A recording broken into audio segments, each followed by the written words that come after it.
Afternoon, ladies and gentlemen. Afternoon. Sorry, this is already evening, but afternoon for me. Hello and welcome to Coolbet Open. We are live one more time for a second day in a row in our 4-day marathon poker session. Brought to you by Chesterfield Poker Club, Coolbet Poker, and of course, me, myself, and I, Christian Laas is my name. The tournament we are about to watch is Deepstack Championship, 330 euro tournament. We have 23 players remaining, and the blinds are 10,000, 20,000. This is day 2 of this tournament. First place takes home 12,000 euros, and everybody has guaranteed themselves at least 550 euros. It's a Deepstack Turbo tournament, 20-minute levels. So I expect the action to be hot and heavy. You can see the stacks in front of you. Mauren with 510k, Stein with 450k, Nidal with 220, 295, and everybody else with less than 10 big blinds. So we're probably gonna start off with a bang. We're probably gonna see a whole bunch of bust outs, double ups, all in, the best poker action that you could ever hope for. And here he is, Mauren Carlson. No, sorry, Mauren Zormati from Finland.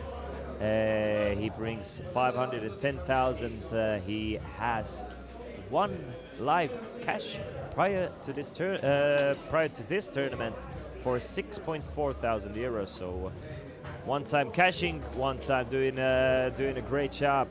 But Christian is already all in with pocket eights, and Anders is thinking about calling. You can see the stacks are super shallow here. Anders with only 3.5 big blinds to start the day with, and contemplating whether he should call it all in with the ace-6 or look for a bit of a better start, better hand, and hopefully have a little bit of fold equity by shoving all in himself. Christian goes all in with eights. Anders makes the call with ace-6, and he's gonna be in a rough shape against Christian's eights.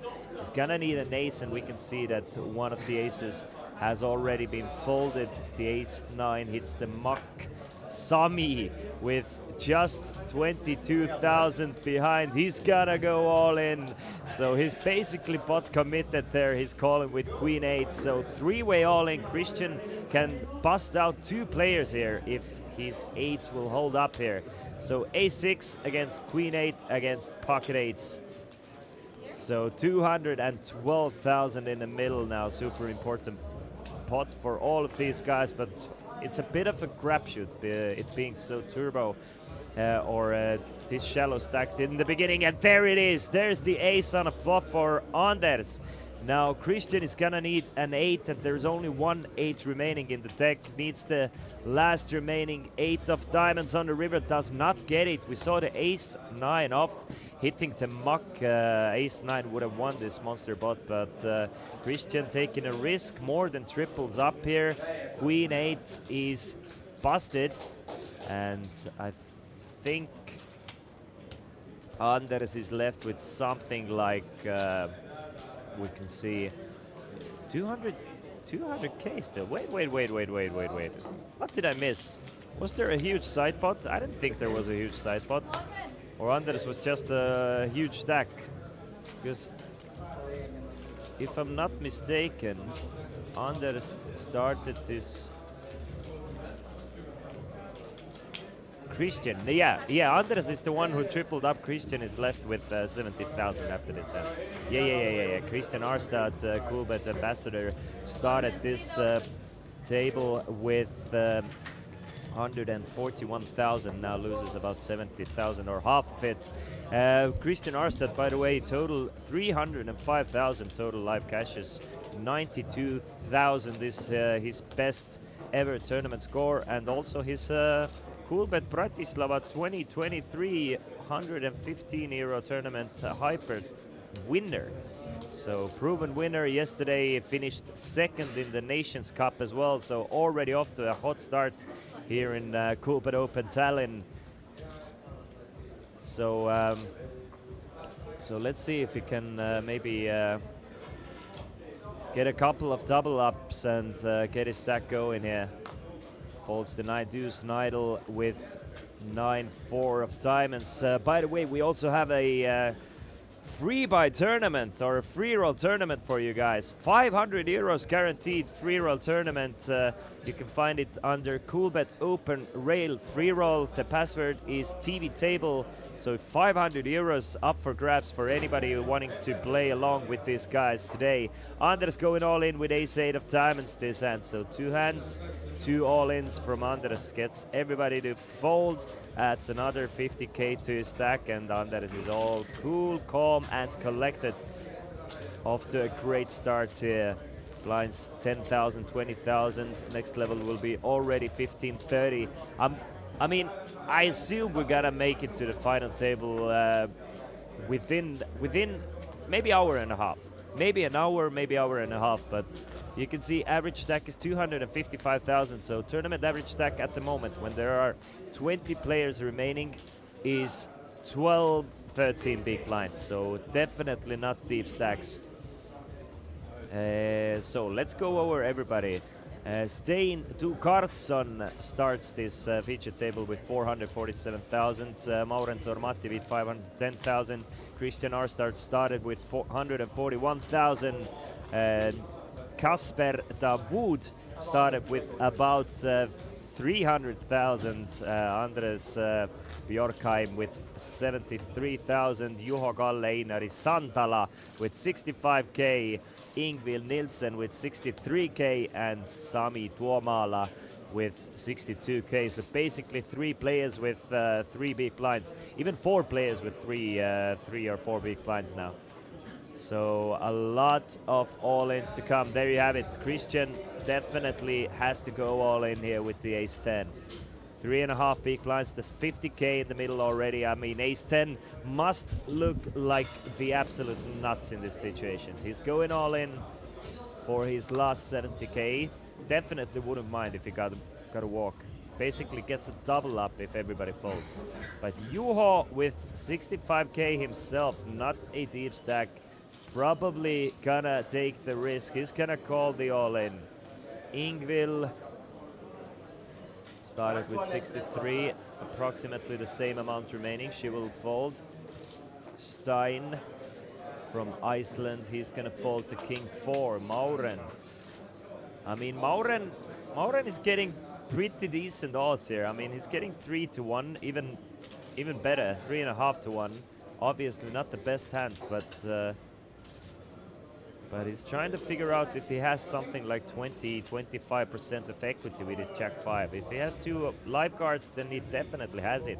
So Mauren comes along, tries to get a double bust out here with the Jack 5, but he's gonna need to get super lucky here. But big stacks need to take those risks in hyper or turbo tournaments that are pretty shallow stacked. King Jack, ace-10, Jack 5, Christian looking good to triple up here. Let's see if his ace-10 can hold up. 235,000 in the middle. Jack 8 and a 7 on a flop. So pair of jacks for both Juho and Mauren here. So Christian is going to need a 9 or an ace to stay alive in this tournament, and doesn't get it. 7 of spades on the river gives Juho jacks and 8s with king kicker.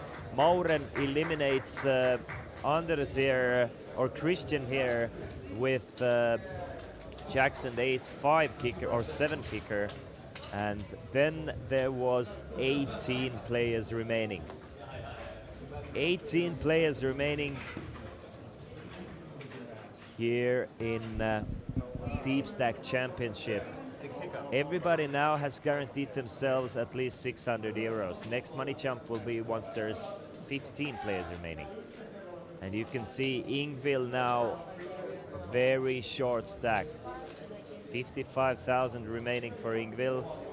Gonna need to get a double up as soon as possible. Mauren and Stein, our chip leaders, with 400,000 or 430,000 average stack. 260,000. Players played for 19 levels yesterday. I'm guessing it was a pretty long bubble just by the fact that the blinds are this big. We even rolled the blinds back, if I'm not mistaken, a little bit. But pretty sure yesterday they finished at 20k, 40k. But I mean, it would have been just sick if we started with 2040 today. But I might be mistaken, but it would have been quite sick to start with. Everybody with average stack of 5.5 big blinds, right?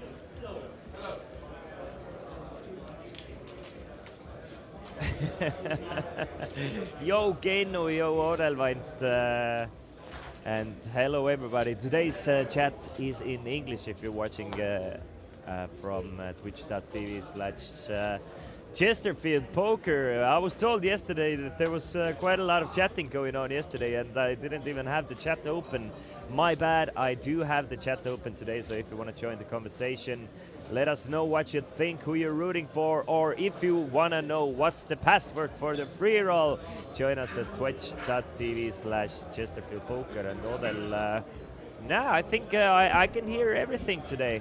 I can hear the table, the buzzing around the table, but it seems like players aren't talking that much at the moment. Obviously, we're playing for big money. Quite a stressful situation. Nobody with more than 20 big blinds or approximately 20 big blinds is our biggest stack. And Juho with ace-4, trying to figure out should he go all in from the hijack with ace-4 of clubs. You know, I'm guessing you already know what I'm gonna do. I'm definitely going all in there. I'm going after that 50,000 in the middle, but Ingvill finds pocket kings. And she will make the call from the cutoff. Probably makes it look like a little bit of a tougher situation than it is, but she's gonna put the chips in. Hopefully tries to get a couple more calls, maybe even triple up, quadruple up, quintuple up, sextuple up, or however much it is possible. Nidal falls to queen 4, so heads up. But you can see ace-4 of clubs has 35% against the kings. It's basically a flip. It's basically like ace-10 against queen-jack. I mean, kings aren't in all of that great of shape, but I mean, I would take 65% any day of the week. But we see the ace on a flop like a dagger to Ingvill's heart. The ace comes on a flop. Ace, queen, deuce, 7, jack is the run out, and Juho eliminates Ingvill in 18th place, and we are down to 17, and everything is going as expected. But now we don't have any like proper short stacks. Obviously everybody is shallow stacked, but we don't have any more of those 3 big blind-ish stacks. But I'm pretty sure Ingvill finished in 17th place, so we should be down to final 2 tables, meaning that we will have 2 more players joining us. Right now you can see seat number 4, 1 local player is joining us, Mark Metzla, total 254,000 live tournament cashes, biggest score for 22,000, so very stable player in that sense. A lot of those middle link cashes for Mark Metzla. I played with him quite a bit myself, and definitely a strong player. I was in Chesterfield 1 hour ago, if you want to know. Were you really? Odell went. Was you playing something, or did you go back to Valga? What's going on? How come you left already? I just got here.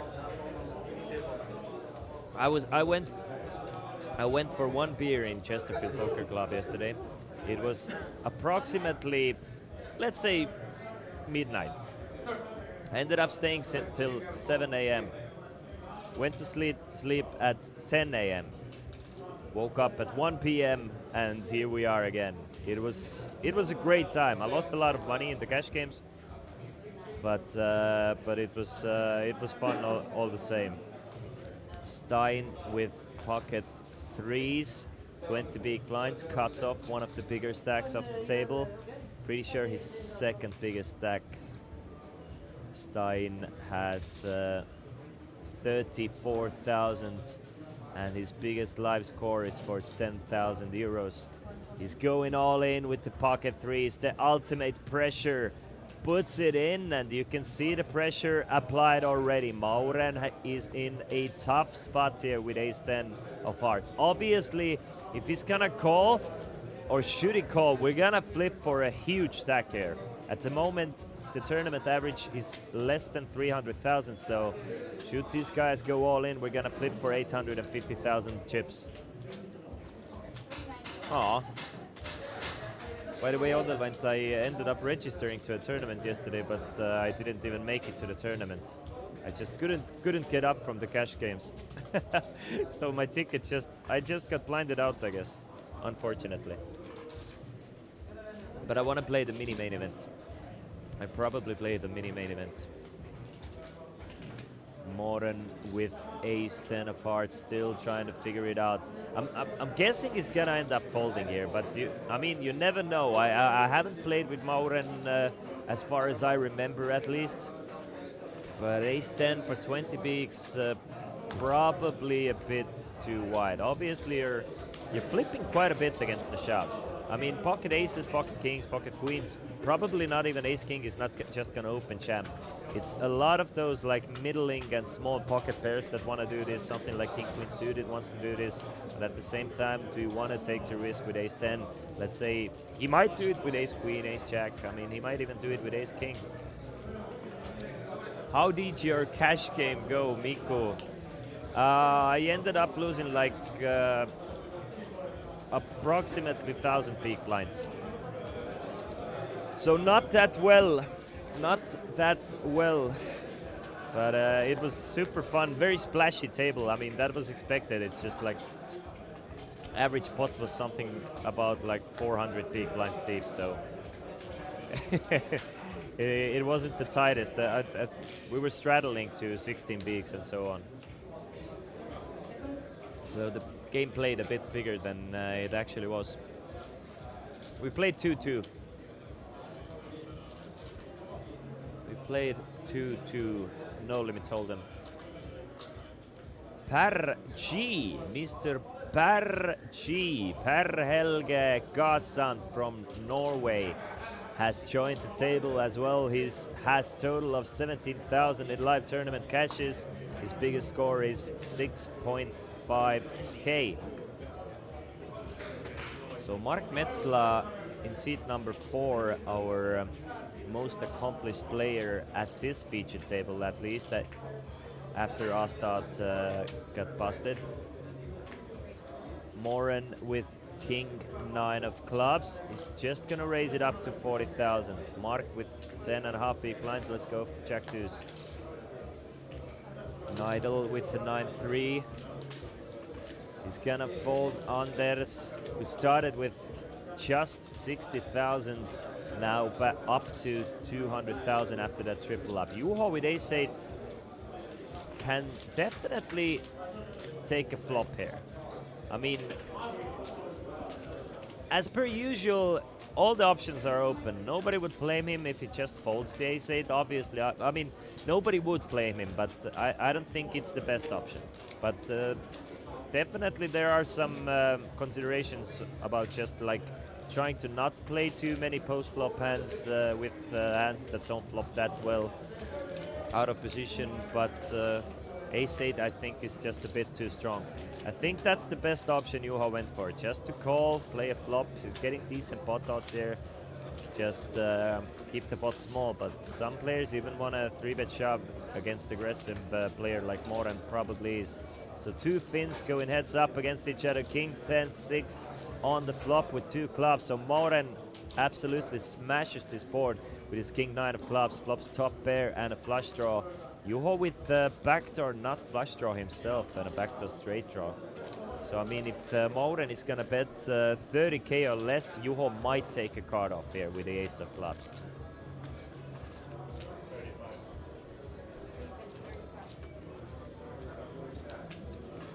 Now I'm pretty sure it's the same table, so I said if it's 30k or less, Juho might take a card off. Now, I mean, Moren is testing me. He's betting 35,000, so Juho might not call, but no. He's still gonna call the ace of clubs being the magic card. Probably thinks that he might be able to even bluff Mauren out should just one more club come here. He knows that Mauren could not have the nuts here, but instead it's the 10 of diamonds on a turn. Probably gonna see quite a lot of checks here on this turn. It's a weird card for Mauren as well. Mauren has a lot of equity. Juho definitely can still have hands like King Jack, any tens that call the flop. Plus, Mauren's 9 of clubs kind of blocks the opportunities for Juho to call the flop with a combo draw or something like. Obviously, the 9 of clubs is counted for, so 9 8s, 9 7s. All those like Jack 9 type of hands, they are out of Juho's range here. So Juho is definitely more pair heavy by calling the flop here. By Mauren having the 9 of clubs, we can see that Juho just has the ace high, checks it over to Mauren one more time, and now I think it's time to go for a little bit of value. Try and target that 6, try and get a hero call from a 6, maybe weaker kings. I mean, probably all suited kings are calling pre. Sometimes you're gonna value on yourself, but you have to assume the 10 is probably gonna lead to river. So, and more likely than not, stronger kings are gonna bet the river as well, at least like a blocker bet. King Jack might wanna bet something like 60, 50k here.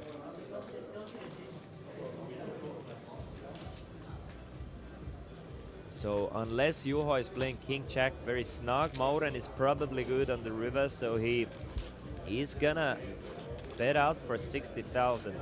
I really do like the sizing. It's gonna get quite a lot of calls from hands like a pair of 6s, maybe a 5 of clubs, something like that, maybe even ace highs sometimes.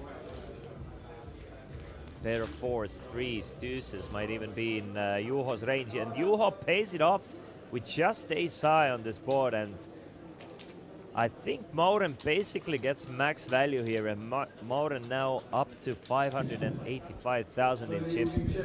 Super, I think well played hand. Well played hand, and Juho just, he needed to see it, I guess. He needed to see it. We are down to 16 players, guys.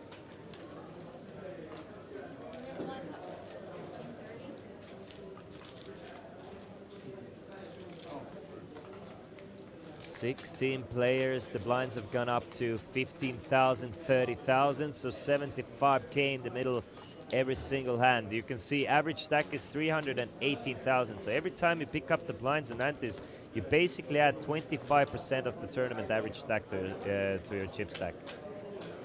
That's how big the blinds are. Peter with the shortest stack, 7.5 big blinds.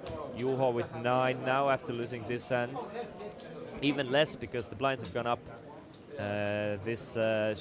Peter actually with 5 big blinds, Juho with 6 big blinds, Anders with 6.5. So 3, 4, 5 players with less than 10 big blinds here. Per G or Per Gasand from Norway. Thinking about it with Jack 6, for some reason it doesn't want to snap fold it. I know there's quite a few players that actually want to open from under the gun looser than they regularly would, just because people give under the gun raises a lot of respect, because you know obviously from under the gun there's many players act behind, you have to be tighter. So if you kind of mix it up with weird hands from under the gun, you're gonna get quite a lot of respect. I mean, obviously, I think any ace worse than ace 10 is probably folding. Most likely even like ace 10 off is folding against UTG raise here. Pocket 7s for Nidal, so we're gonna see an all-in. 8 big blinds, cut off, decent pocket pair. I wanna see you shove, Nidal.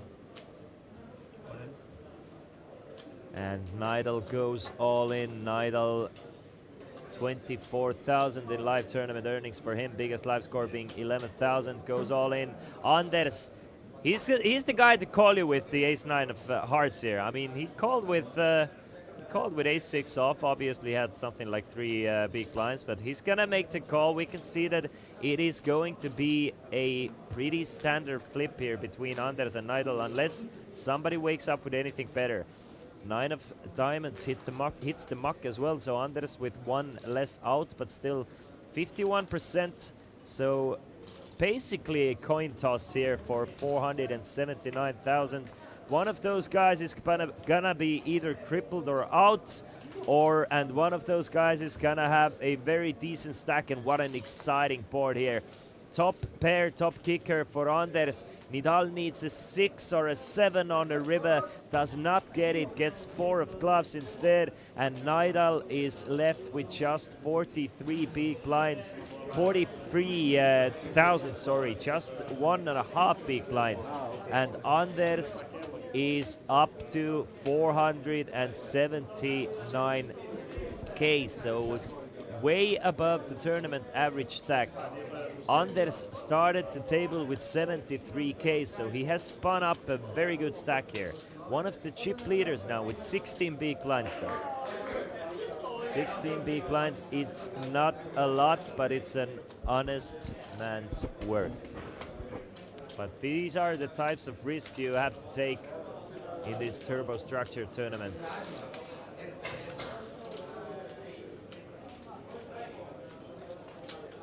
But I love what I'm seeing.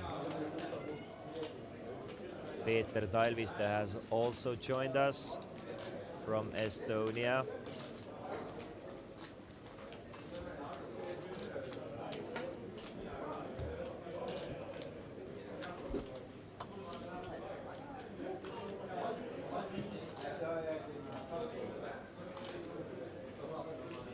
You can see Nigel with just 30k remaining. Peter Talviste joins us with 90,000 or 3 big blinds. Juho with 160 and 5.5 big blinds. Mark Metzler with 7 big blinds. I mean, how long has it been running? 30 minutes. Do you reckon we're gonna make it to the final table in the next 30 minutes? Seeing these stacks, we might. We just might make it to the final table in the next 30 minutes. In 9 minutes, the blinds go up even more. And if you like action, if you like to gamble while also playing poker, it's it's exactly the tournament for you. Deepstack Turbo for a lot of money as well. We're playing for 12,000 euros. First place gets 12,000, second 7,275, third place 5,550. And so on and so forth. Now with final 15, everybody has guaranteed themselves at least 690 euros. Stein opens the action with the 8 deuce. Is gonna fold Moren with the big stack, folds the 10-6. Mark Metzler is looking for a hand to shove with, looking for cards to tango with, but it takes a little bit of a better hand than 7-5 off to do that. But Nigel, crippled after the last hand, but finds an absolute monster of ace-king. What a prime spot to actually more than triple up here. Going all in for the last big blinds. I mean, he's gonna get called. The big blind is basically calling already by just putting the big blind in. Peter Talviste, Estonian poker player, or a local, he's gonna fold to 7-3. Leaves himself with 75k behind, and Per finds pocket jacks from the big blind, so doesn't even have to put any more chips in. It's a classic coin flip, ace-king against jacks. And Nigel needs an ace or a king within the next 5 cards to stay in this tournament, and 3.5 times his stack with the blinds and antes here. So definitely a good spot for ace-king here. 15 players remaining. Let's see if Per eliminates Nigel here, or Nigel gets a little bit lucky by hitting the ace-king. 44% of the time he's gonna win every time. Now it's only 28. Nigel doesn't have the heart, so Per with a backdoor flush draw as well.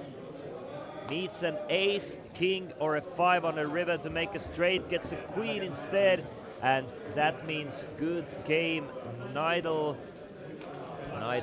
gets 690 euros for 15th place finish, and Per now up to about 500,000 in chips. And we are down to final 14 already. Per Kaasan from Norway, Mark Metzla from Estonia, Peeter Talviste from Estonia, Juho Santala from Finland, Stein Carson from Iceland, and Moren from Finland as well, Moren Zormati, our chip leader with 585,000.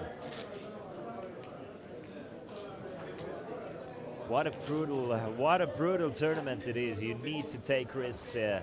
And guys, make sure you will play our free roll. I mean, Coolbet has done an awesome job putting up some free rolls for all the coverage viewers here, and 500 euros guaranteed free roll tournament. The password is TV table.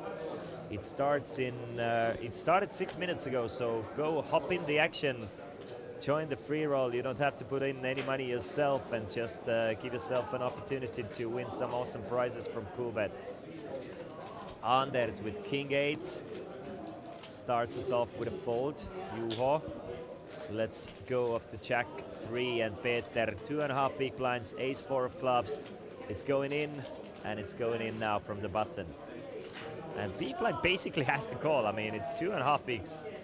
Per with Jack deuce, he's not gonna make the call. And let's see if Stein even looks at his cards. I mean, he's basically pot committed here. Gets 3-1, more than 3-1 here. So probably just has to make the call, and we're gambling. We're gambling, and it's looking good for Peter here. Has Stein's 10-4 dominated. Can run his chip stack up to 195,000 should his ace 4 hold here. 6.5 big blinds in the middle.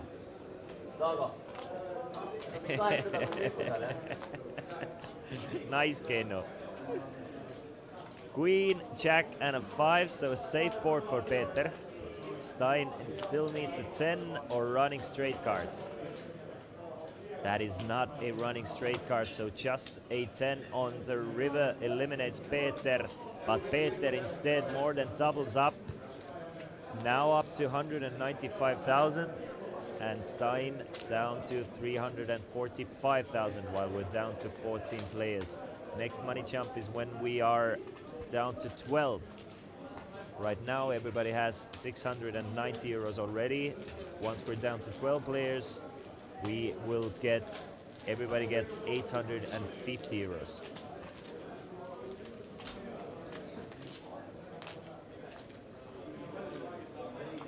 Juho, Peter, Mark with less than 10 big blinds. Stein with a pretty much a shoving stack himself. Per, Anders, Mauren, they can still play some flops should they elect to do so with 16 plus big blinds. But the blinds will go up one more time in 3 or 4 minutes now. So there's definitely not a lot of room to wait around.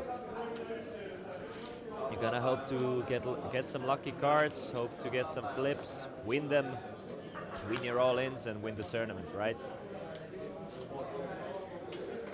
Mark folds. Anders has been running the hottest, has added more than 400,000 to his stack since the beginning of this featured table.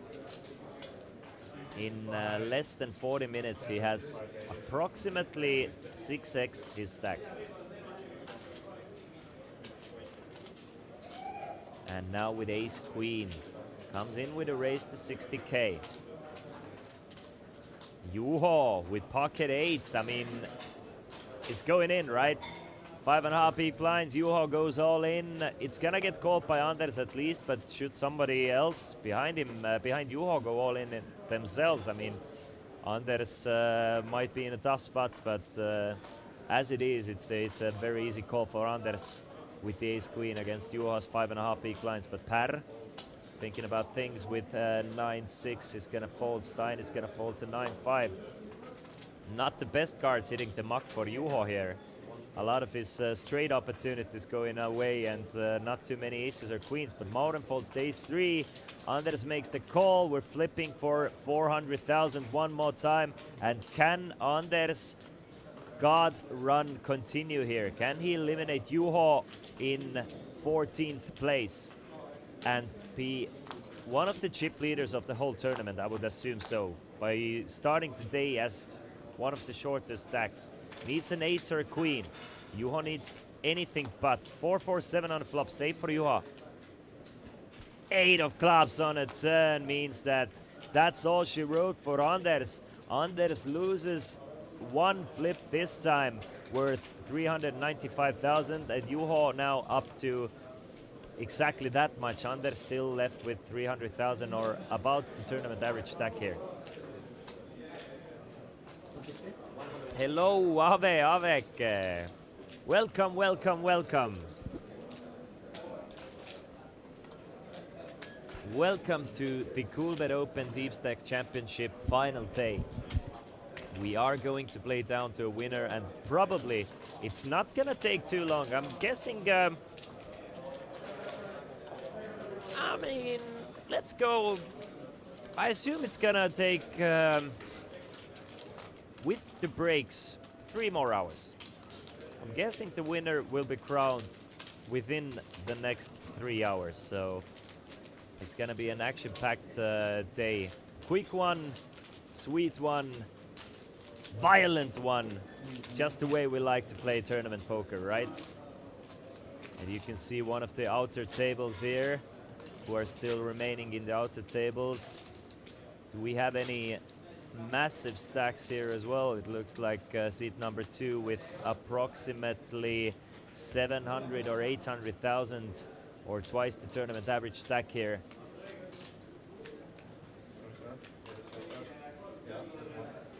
Mark and Stein have a really long poker today. They played the main event as well today. Avek, do you know if they made day 2? I'm guessing they made day 2 as well. But I mean, what a great day it would be to make day 2 of the main event, and then actually final table the Deepstack tournament as well, the Deepstack Championship. But thank you for the information, Ave. It's great to know. Peter with ace jack and 6.5 big blinds. The chips are going in. There's 75,000 in the middle to be stolen away. Definitely plenty of fold equity still with 6.5 big blinds in the turbo tournament. So Peter is gonna ship it in. Would definitely not mind to pick up the blinds and antes. But ace jack is a strong hand from the high jack. Stein cannot make the call with the 6-3, so it's up to the blinds. Gets rid of the small blind, and Mark does not find anything playable here. 7-3, I mean, he just has 5 big blinds behind, but you can't call with 7-3, unfortunately, here. I would assume getting closer to the final table, 5 big blinds might even have quite a decent fold equity still as well, since everybody's kind of shallow. Pot odds mean a bit less than ICM odds in this situation. I don't know about them, I know I did. Congratulations, alright, that's awesome. With what stack though? You started, everybody started with 30k, right? So what was, how much did you bag? There's an all-in from the outer table as well. Didn't catch the hands, but it looks like nobody busted and the short stack doubled up here. Looks like for something about 135,000 or so. Yeah, exactly 135,000, so the doubled up player now up to 300,000-ish. Blinds have gone up to 20,000, 40,000 already. 13 players remaining. Everybody guaranteed themselves 690 euros. Should there be one more bust out, everybody up to 850 euros. Hello, Michael Knight. Welcome to the chat. If you want to join the conversation today, twitch.tv/ChesterfieldPoker is where our chat room is. And if you have any questions, if you want to brag about who you busted out from the free roll or whoever you're rooting for or whatever, just come and say hi. It's twitch.tv/ChesterfieldPoker.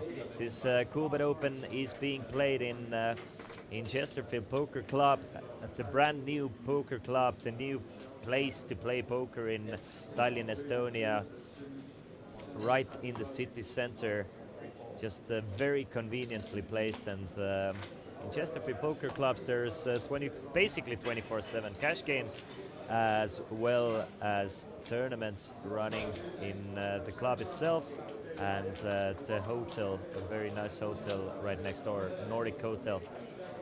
Juho makes it 80,000 from UTG, but Anders finds the actual strong hand. Ace King of clubs, 235,000. If I'm Anders in this situation, when there's 13 players remaining, 12 will get a bit of a money jump. I'm raising to 230,000. I'm leaving 5k behind and hoping somebody busts from the outer tables. So just wasting a little bit of time, maybe trying to get this 150 euro money jump here.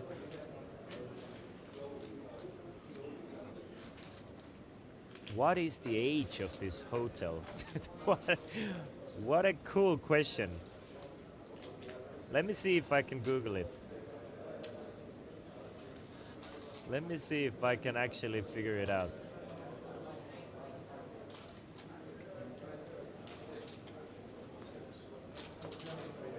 Let's see if Anders goes. Yeah, he's going straight all in. I mean, Ace King of clubs. I mean, you don't have to leave 5k behind. Obviously, you can. Just, you know, there's a decent chance somebody busts. But he's going all in for 275k. And let's see if Juho feels that he is actually pot committed here. There's 415k in the middle. Obviously, he's getting decent pot odds. But 195k saved in this situation is worth quite a lot. So math-wise, he's probably gonna have to call, but at the same time, there's money math as well, which should make it a fold, in my opinion, but we'll see.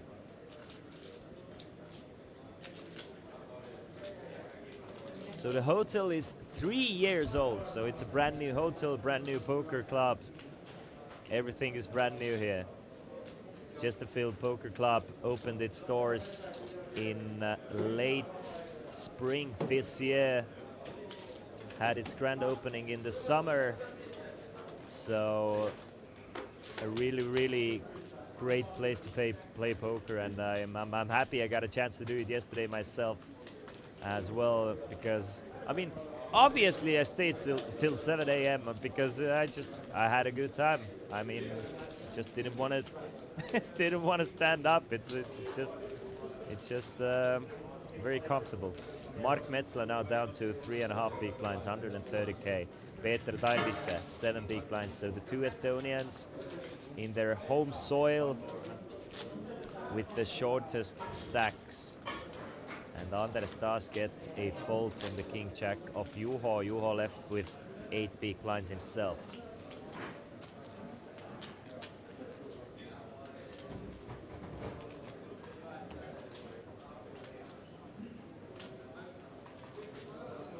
You got quite a bad audio quality, or is it just me, Michael Knight? Let me know if you guys can hear me well. I can increase the audio as well a little bit.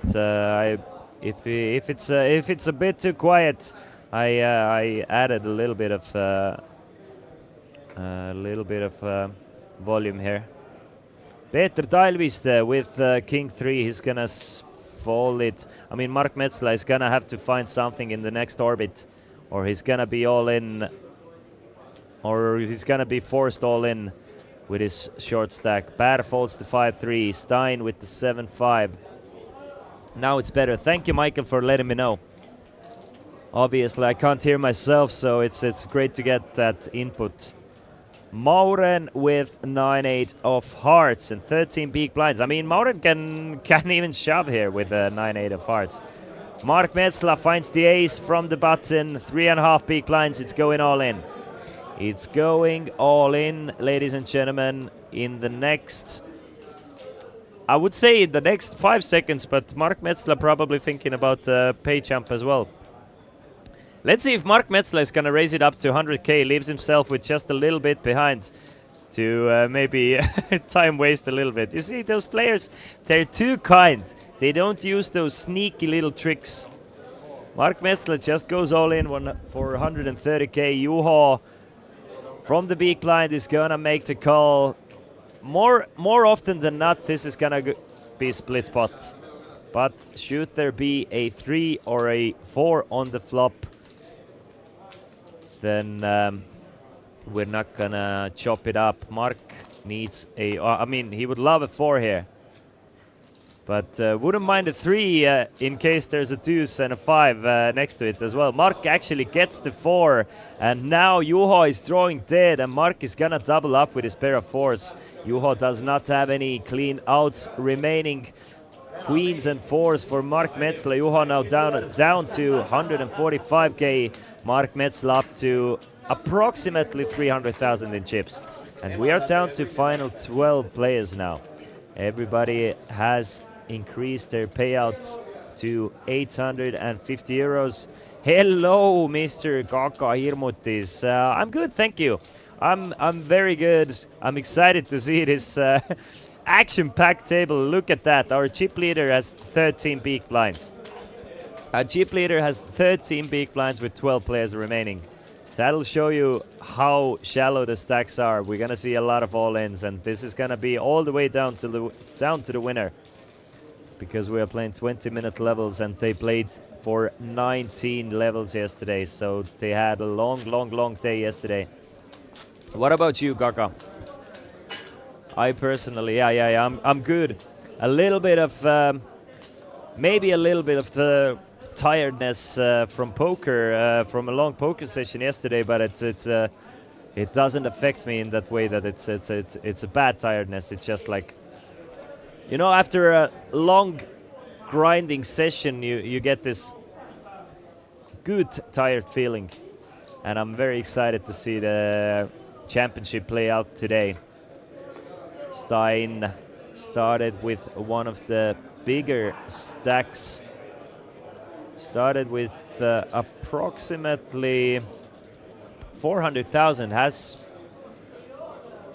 kept this stack anyway. Mark Metzler now with pocket 6s and 8 big blinds. Probably gonna see a back-to-back all-in from Mark. There's 100,000 in the middle that you're gonna have to try and steal away. And to maintain a chip stack, you need to shove these hands, in my opinion.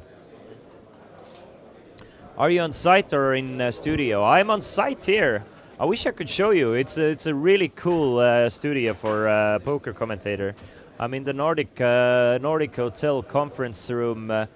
In front of me, players are playing the 150 euro no limit hold'em single re-entry tournament where there are 39 players remaining with a total of 159 entries there. I know even Odell Winch played this tournament, but yeah. I'm on site. I'm actually excited to be on site. I've met so many old friends, new friends, poker players just by being here. So I'm definitely a lot more a part of it this time. So thank you to Coolbet Open for organizing such a cool spot here. And the delay is 30 minutes. Super Mario, yes. And today I actually see the chat. People were telling me yesterday that the chat was actually active. I didn't even know we had a chat yesterday, so my bad. But I have the chat open, and I'm happy. Happy I do. Mauren, 510k, but he's gonna fold. Mark Metzler now with ace-5. I think after shoving 2 hands in a row, ace-5, now 11 big blinds, Mark is going to end up folding to ace-5. I don't think... I mean, we don't know. I mean, we're playing 6-handed, right?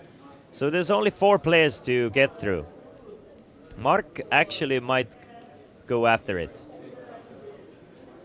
So Mark is going to raise it up. He's going to just min raise to 80,000 with the ace-5. We're not playing full ring, and...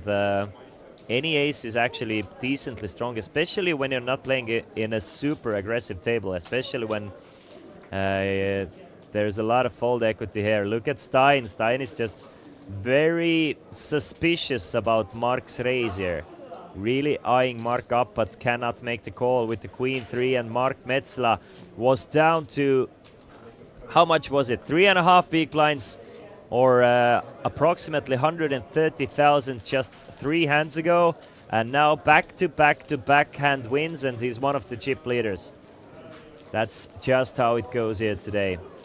If you get a nice run of cards, then you can add quite good, quite fast, or you can just switch positions quite rapidly.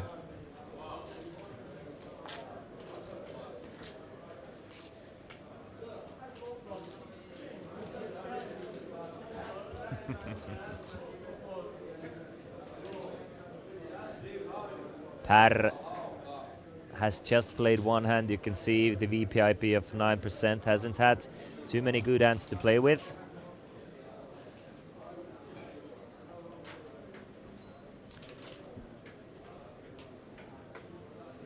Mark Metzla on a bit of a heater now, and actually considering 6-9 of hearts, I mean, it's a sexy hand, isn't it? But he's gonna fold it. Fold it all the way to Juho, who is our shortest stack now, just down to 125,000. Per with 7 deuce. I mean, sometimes it's easier to get all those 7 deuces, 9 fours, because you're gonna stay away from trouble.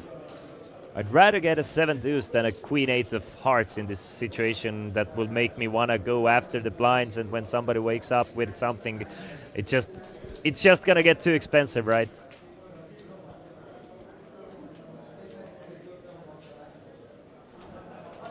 Stein from the small blind with 6 big blinds, thinking should he go all in against Mauren.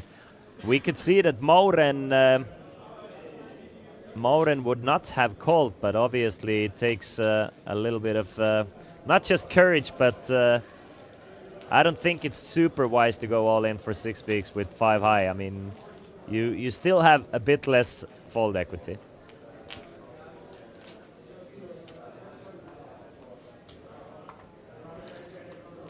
Juho Stein with just 6 big blinds. Juho with 3. Our chip leader with 13. Mark and Marwan both with 13 big blinds. We're looking for our first chip millionaire, guys. It's gonna take Mark and Marwan to clash to get our first chip millionaire. But it's probably gonna happen before the final table, in my opinion. With the stacks the way they are, a clash is bound to happen. Juho is hoping to ship it in for the last 3, but cannot do it with 7 twos. Per with 4-3 off. Doesn't play the image, folds the 4-3. Stein with another 6-7 this time, and blind versus blind. 2 of our biggest stacks. 6-7 for Mauren. 100k in the middle. Does he want to go after Mark here? Nah, doesn't even want to complete from the small blind. Just lets it go, and Mark now picks up very important, his own puts in blinds and antes. I mean, you don't want to lose them. Every orbit is just too expensive, so whenever you get a walk, it's like a small little gift. 11 players remaining now. We are 2 players off our final table. 2 bust outs away. It looks like the outer table has been a lot more active with the bust outs, at least. Ever since 14 players, all the bust outs have come from the outer table, meaning that we probably have quite some big stacks in the outer tables. Considering tournament average is 463k at the moment, right? And our 2 chip leaders have approximately the average stack, meaning that we have a couple of players with million+ stacks in the outer tables. So I'm very excited to see once the final table arrives which chip stacks the players will bring to the table. Juho finds pocket jacks, easy all in. What a perfect hand to find with the last 3 big blinds. Per with ace 8 deuce cannot make the call. The starting stack was 30k. So everybody started with 30k. First place takes home 12,000 euros today, so not a bad chunk of change. This would be the biggest cash for all the guys besides Mark. All the guys besides Mark, this would be their biggest live cash they've ever had. And Mark, does he feel bot committed? Nah, he's from the small blind. Does Anders feel bot committed? 85k to call, 225k in the middle. He would probably assume that Juho is just shoving pretty wide there, and it's just very unlucky for Juho to find jacks here. Probably 9 and 7 doing decently well in this situation. So he does make the call. Needs to get super lucky to eliminate Juho here.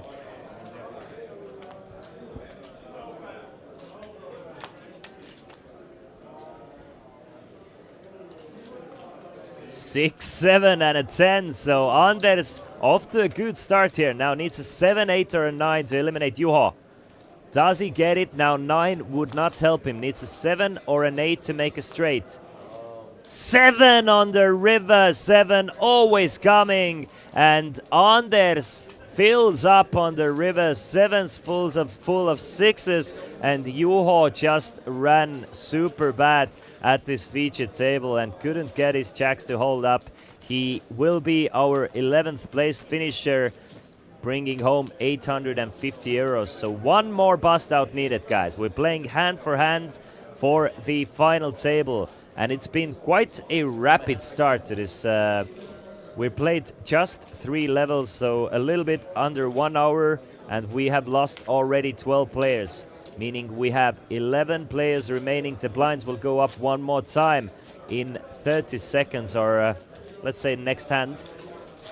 And Stein is our shortest stack with 230k. Per with 365k.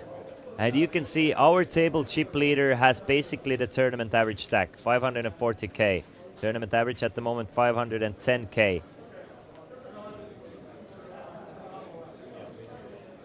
We are playing hand for hand.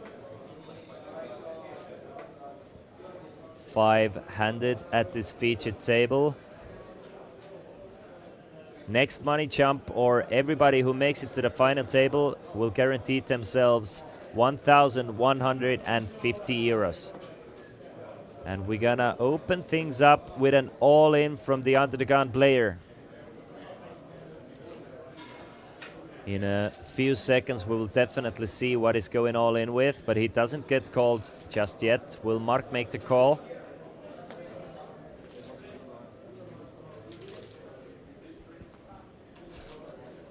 Whatever Mark is holding, he was actually thinking about it. But Mark folds the button. So now up to the blinds. Small blind folds. Will Per find something from the big blind to call with? Stein has gone all in with the ace-8 off for 230k. Per with king-7 from the big blind. Thinking about getting us to the final table, but I think he's probably gonna have to let go of the king-7. Obviously, there's a lot of money in the middle already. You're getting 2-1. We can see that Per is actually getting the correct odds here. But it's still, I mean, it's an under the gun player, plus you still have fold equity left once you fold. But does Per feel like gambling here? No, he does not. Let's go of the king-7.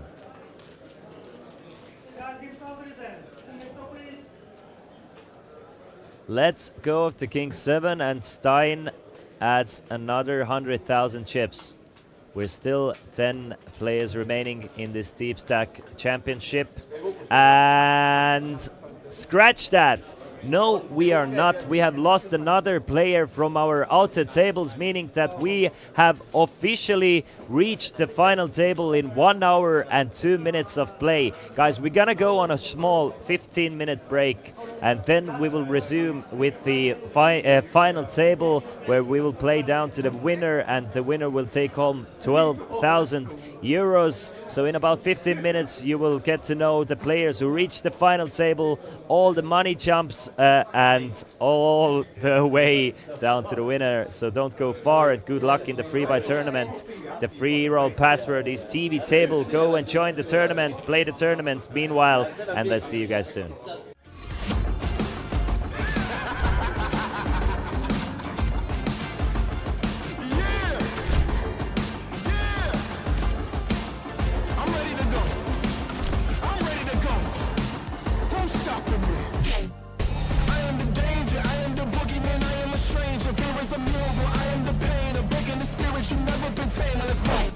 Hi, I'm Thomas. I'm the Coolbet Poker Manager.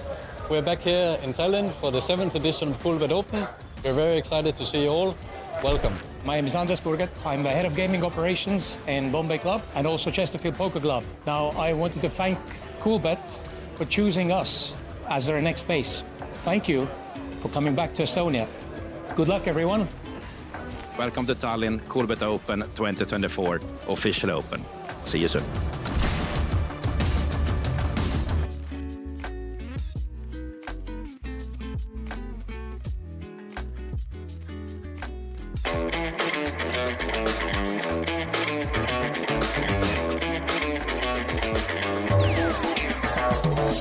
Coolbet Open 2024 is here again, back in Tallinn. Yesterday, what a day. We had the Coolbet Open warm-up full house.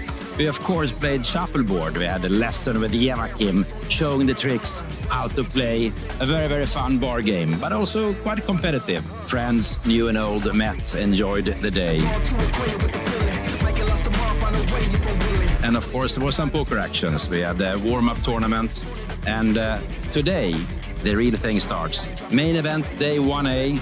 We have Nations Cup coming up, and of course, I think 6 or 7 side events at a full Chesterfield and Nordic Hotel Forum.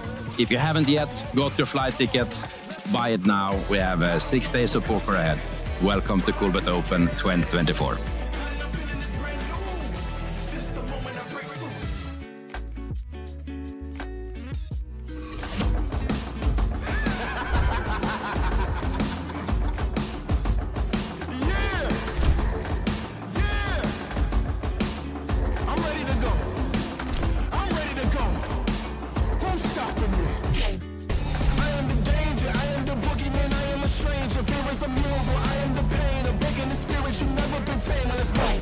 Hi, I'm Thomas. I'm the Coolbet Poker Manager. We're back here in Tallinn for the 7th edition of Coolbet Open. We're very excited to see you all. Welcome. My name is Andres Burget. I'm the head of gaming operations in Bombay Club and also Chesterfield Poker Club. Now, I wanted to thank Coolbet for choosing us as their next base. Thank you for coming back to Estonia. Good luck, everyone. Welcome to Tallinn, Coolbet Open 2024, official open. See you soon.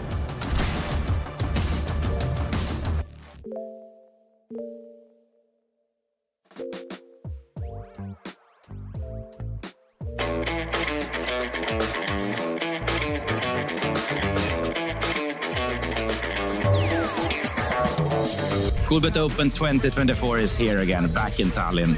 Yesterday, what a day. We had the Coolbet Open warm-up full house.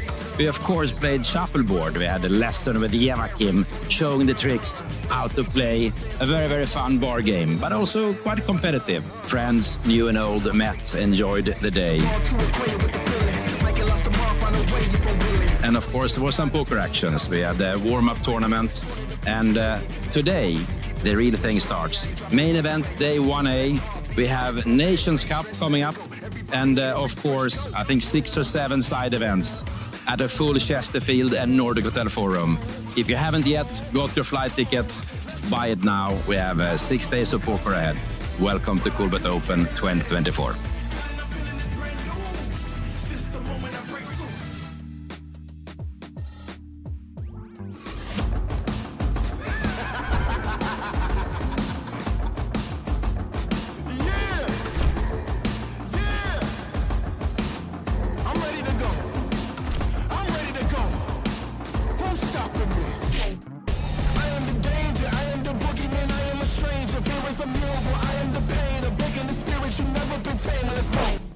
Hi, I'm Thomas. I'm the Coolbet Poker Manager.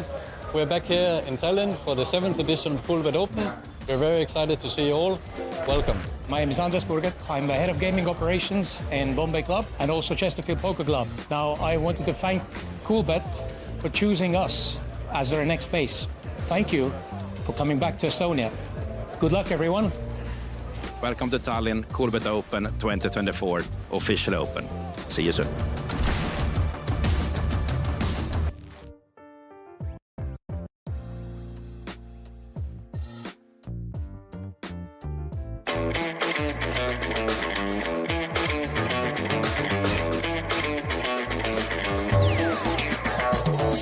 Coolbet Open 2024 is here again, back in Tallinn. Yesterday, what a day. We had the Coolbet Open warm-up full house. We, of course, played shuffleboard. We had a lesson with Joakim showing the tricks how to play a very, very fun bar game, but also quite competitive. Friends, new and old, met, enjoyed the day. And, of course, there were some poker actions. We had the warm-up tournament, and today, the real thing starts. Main event, day 1A. We have Nations Cup coming up.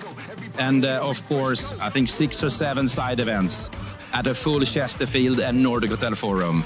If you haven't yet got your flight ticket, buy it now. We have 6 days of poker ahead. Welcome to Coolbet Open 2024.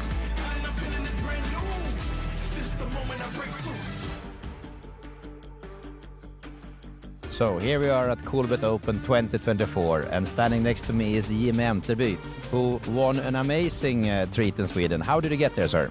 I qualified through Coolbet, and it was, I think it was 6 qualifications appearance, and I won 4 of them. So I have 4 packages to this trip, so it went quite well, and my plan is to win this semi-final as well now to Nations Cup.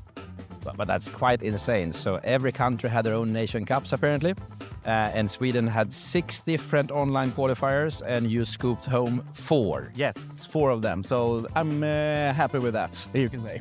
Did you bring mom and dad and sister, brother? Who got the packages? You got 4 packages, understood? Yeah, exactly. But I have 2 friends with me. Very nice, very nice. And today then you have the semi-final. Do you prepared specifically? No, not at all. I'm more nervous about this interview and then the play later on. So no, just to have fun and enjoy it. So I have to say that he doesn't look nervous at all. You have done interviews before, I think. So tell us about you and poker style. I mean, you're aggressive, tight. How do you play? Well, I prefer a cash game actually. But as a cash game player, I'm quite aggressive, and that's has been my downfall in tournaments usually. But I have to tidy it up a little bit today, and when I play the main event in Coolbet later on as well. But I prefer to play cash game, and I'm quite aggressive player, and I only play Texas. I was about to ask, so only Texas, 2-card poker, yeah? Yes, only 2 cards. But that's a nice game. And online you grind a lot, or occasionally? How much do you play online? I was a professional poker player, so to speak, a lot of time ago. So I played 8 years, and then was a lot of online. So, but now, when it's only like a hobby, so I play only live at casinos and poker clubs. I mean, we've known each other quite a bit, and I can actually say that you are one of the better players in Sweden, but now we have to scream Heja Sverige very loud. Come on, once. Heja Sverige! Last question. In Nations Cup, you will then meet fishes from Norway, fishes from Finland, fishes from Iceland. Are you afraid of, and Estonia, of course, are you afraid of the other nationalities, or do you feel comfortable as a Swede? I'm always going to be the biggest fish in the pool, so yeah, I'm going to eat them all. Yeah. That's good, that's good. We call it shark, yeah? I'm the shark. Cool. We have a follow-up question later, but now it's the semi-final. We wish you best of luck, and then hopefully see you in the final tomorrow then. Yes, thank you very much. Good luck, buddy. Thank you.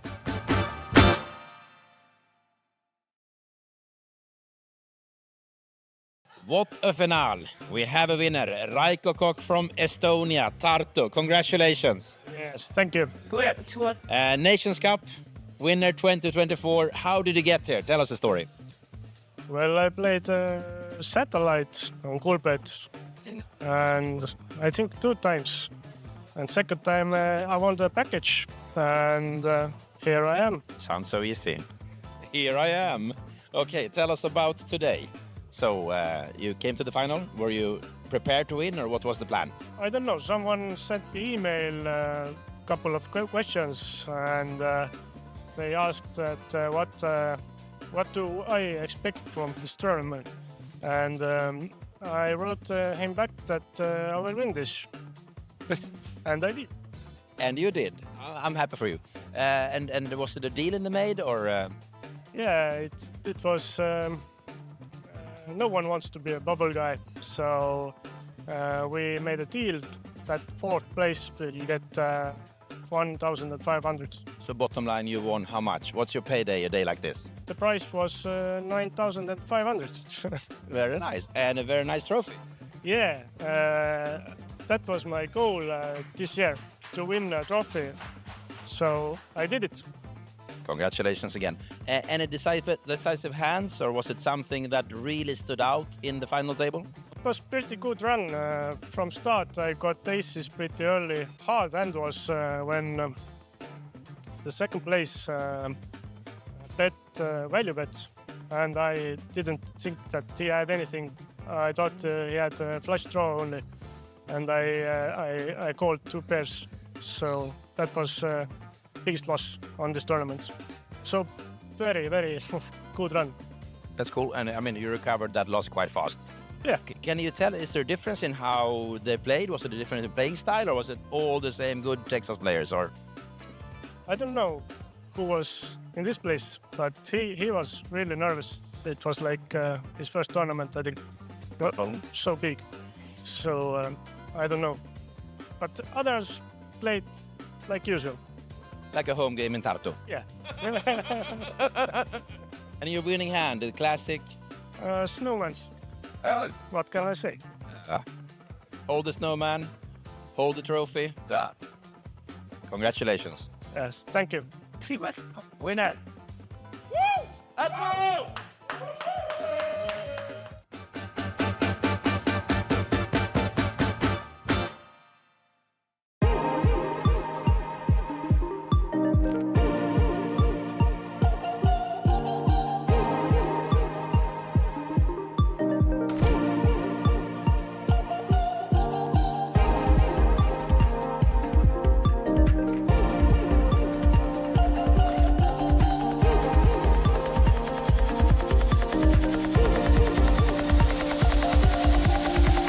Coolbet Open is in full swing.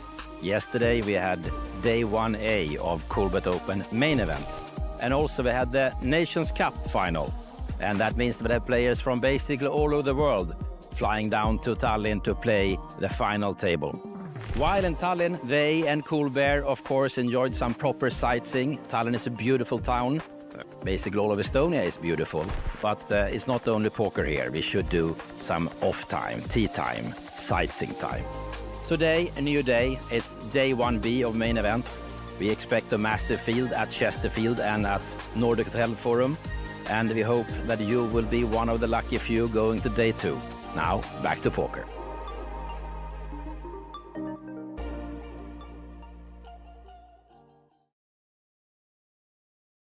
So cool.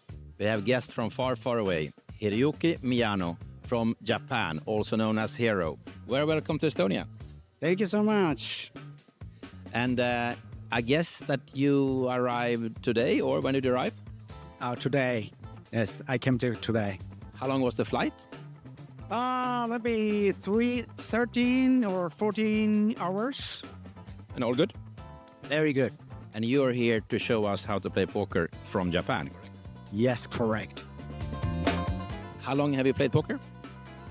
For 13 years or 14 years maybe. Okay. Do you have any expectations of Coolbet Open? Yes, so much. Yeah. It will be good, yeah? Very good, very good.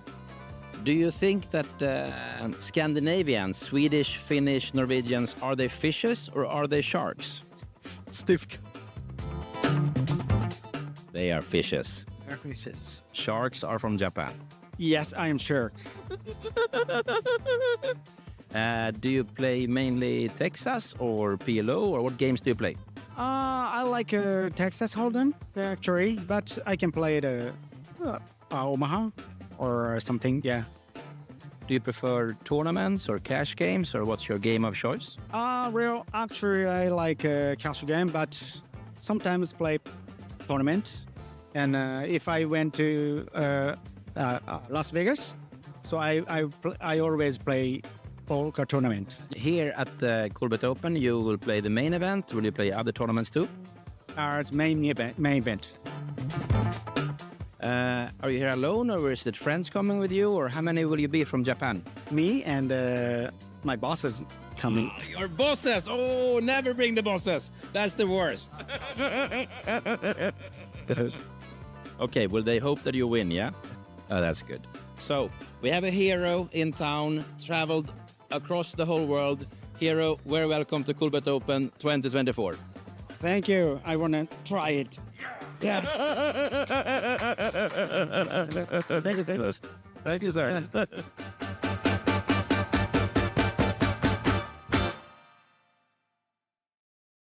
I'm sitting here with Felipe Barrios from Chile, who has traveled quite far to Coolbet Open. Hello and welcome. Hello, thank you. How does it feel to be in Estonia? I feel very good. This is my first time in Estonia, my second time in Europe. So, very good. Very good. And then where are you from? I said already you're from Chile, but where in Chile, and a bit about you? Yeah, I'm from Chile, I'm from Santiago, the capital city. I'm playing Coolbet since 2019. I won the first tournament that Coolbet sponsored in Chile. That tournament was in a series of tournaments in the National League of Poker in 2019. I'm now here. What is your Coolbet nick? My Coolbet nick is J Queso. Jota Queso, J Queso. I might have played with you. Yeah, cool. And how did you get here to Coolbet Open 2024? Why are you here, and how did you get here? Well, I won a qualification series of tournaments. I'm here because I took the first place after 12 tournaments in 3 months. I took the first place, and my partner Christian has the second. So 12 weeks qualification round in Nations Cup in Chile. Yeah, 12 rounds, and I won 4 or 3 of the 12 rounds. But I didn't play the first round, and I took a ticket, and I won a ticket on Instagram because I posted my nickname on Instagram, and I started to play from the second round. I won the second round, and with that money, I started to play the other rounds. That's a good luck then. And then you won a package. What did the package include? The packages includes the hotel, the flight tickets, and a ticket to the main event, and a ticket to the Invitational one, the Nations Cup. And how did it go for you here live in Tallinn in Nations Cup? I heard you were a bit angry for a while. Why? From yesterday, I've been very, very pissed, really. But it's normal, it's poker. It's part of the game. But I think I've never been so bad beaten in that very short time. But it's part of the game. It's true, it's part of it. I hate poker. No, I love poker. I agree with you. So the next now is the main event. Yeah, main event, and I don't know if I'm going to play something else. I'm thinking about it. It's good to have you at Coolbet Open 2024. And thank you for having a good interview with you. Thank you for the interview. And good luck in main events. Ciao. Ciao.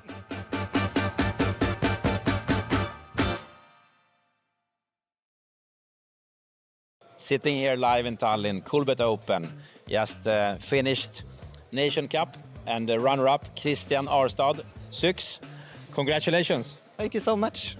How does it feel? Now happy. Been a fun tournament, fun concepts, and yeah, it is what it is. Can I walk us through the process? Nation Cup, what is it and what's the concept in Norway? Well, we started off with open quarterfinals, free-for-all, and if you win that one, well, first and second got a seat in the semi-final. So we were 12 or 14.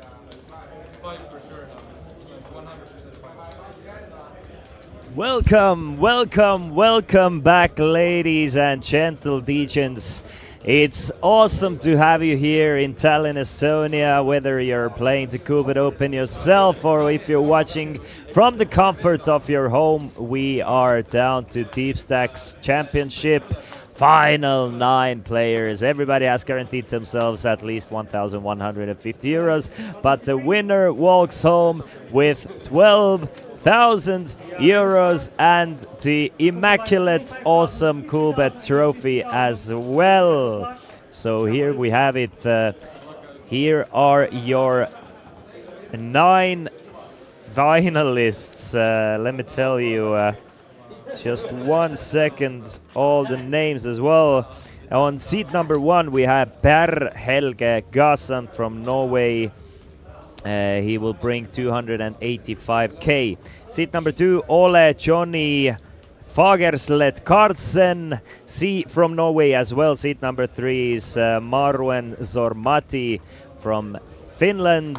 Seat number 4 is Alger Pisarev from Estonia. Seat number 5 is Stein Karlsson from Iceland. Seat number 6 is Anders Björkheim from Norway. Seat number 7, Tago Tamm, very accomplished poker player from Estonia. Seat number 8, Mark Metzla from Estonia. And seat number 9 is Peter Talviste from Estonia. The blinds are 25,000, 50,000, so not a lot of wiggle room for any of these guys, meaning those 9 players have a total of 100 peak blinds to play with. So average stack should be approximately 12-13 big blinds. Tago opens it up from under the gun +1 with the king jack of hearts to 100,000. Gets everybody to fold besides the big blind just yet. Stein with just 4.5 big blinds behind. Will he take this hand to gamble with, or will he try and wait for another orbit, maybe get a couple of bust outs, maybe get a better hand? 4 big blinds should still have a little bit of fold equity, but not the most amount, but not against the raise. Should Stein go all in here, we're gonna see a flip for about 500,000 chips. First place 12,000, second place 7k, 7.2k, third place 5.5, fourth place 4.3, fifth place 3.5, sixth 2.8, seventh 2.1, eighth 1.5. And Stein goes all in for 275, and the Estonian tries to bust out Stein from this final table on the very first hand, but he's gonna need some help. Stein ahead with his ace-4. Tago needs a king or a jack or some hearts. 625k in the middle. Super important flip for Stein, but as well for Tago, and Tago all but seals the deal. Flops top 2 pair and now needs to hold against the 3 on the river. Stein needs a 3 on the river. Can he get it? No, he may not. Stein is eliminated in 9th place, and he will get 1,150 euros for his troubles. And Tago Tamm now up to 1.3 million, and he is probably chip leading. Or very close to it. Yeah, Tago with 1.3 million. Ole Johnny with 860, Peter with 720, Anders with 550. Anders started today with just 73k and now is 4th in chips. Everybody now guaranteed themselves 1,575 euros, and I forgot to introduce myself as well. My name is Christian Laas, and I will be here with you all day today. Tomorrow we will bring you the Pot Limit Omaha 4 and 5 cards 8 max final table. So tomorrow's stream is gonna be super action heavy. Mine personally absolute favorite game is the Pot Limit Omaha. I'm super excited to commentate on the Pot Limit Omaha tournament, but first we got to get through the 330 euro Deepstack Championship. One of those 8 remaining players will be crowned the champion, will take home 12,000 euros, but who will it be? I mean, with the blinds the way they are, a lot comes down to luck, but you cannot. You can't be too tight. There is a lot of skill still involved in this in this structure. It's basically like hyper turbos, like hyper turbo sit and go. So you need to know your ranges, you need to know what you have to shove with, and you can't be too shy. 8-6 off for Alger. He's gonna fall it. On there is Queen 9, 11 big blinds, Queen 9 of clubs. Gets the walk. Gets the walk from the big blind. So doesn't have to go to war with the Queen 9. I mean, Queen 9 is a super trappy hand in my opinion. It seems so much better than it is. But I still can't help myself but play it. 25-50 average stack. 12.5 big blinds. So expect to see a lot all-ins. We expect to see quite a few flips, but still a little bit of playroom. Peter Dalviste with pocket 10, 720k. He's third in chips in this final table. Let's see if he wants to just shove for 14 big blinds, or he's gonna come in with a min raise and just open it all for a 3-bet shove and just try and call it off. He's gonna raise it up to 100,000. I like to play. A lot of players just end up going all in with 14 big blinds. He still raises it up, isn't afraid to play flops if needed. And Running Hog is in the chat saying, let's go, Ole Johnny from Norway. Welcome, Running Hog, to the chat. And let's root for your own guy. Couple of Estonians thinking about clashing here. Dago contemplating protecting the big blind here with Queen 5 off. Against under the gun +1. Probably a fold. Yeah, Queen 5 suited, Dago is definitely calling. Dago is not gonna make too many mistakes. I've had a pleasure of commentating on quite a few tournaments Dago has played, and very, very tough opponent for any table, but give him the chip lead in a turbo structure, he's gonna at least try and run over this tournament. I will guarantee that myself. So you can see 5 players with 11 big blinds or less. 5 players with an open shoving stack range. Peter is not one of those guys. He's up to 845 now. There's 125,000 in the middle every single time with the blinds and antes. So definitely players, if they get a chance, they're gonna ship it in. I think Per is gonna do exactly that with the Queen Jack. I mean, 5.5 big blinds on a final table might even generate a few folds. You're not gonna call it off with something like, I don't know, 7-4. Maybe you are, 7-4 suited, but Per is gonna go all in for 285,000. He is the shortest stack, gets rid of Ole Johnny. Maroen with Queen 8, he's not going to make the call. Alger will fall to 10-6, as will Anders. Dago with the Jack 3 from the small blind, he's gonna fold, so just one more player to get through, and it's Mark Metzler with 9-5, and it's exactly one of those hands that is going to fold against the 5 big blind shove. So Mark Metzler with the Blaze It stack behind 420. Per now up to an almost play stack, 420 or 410.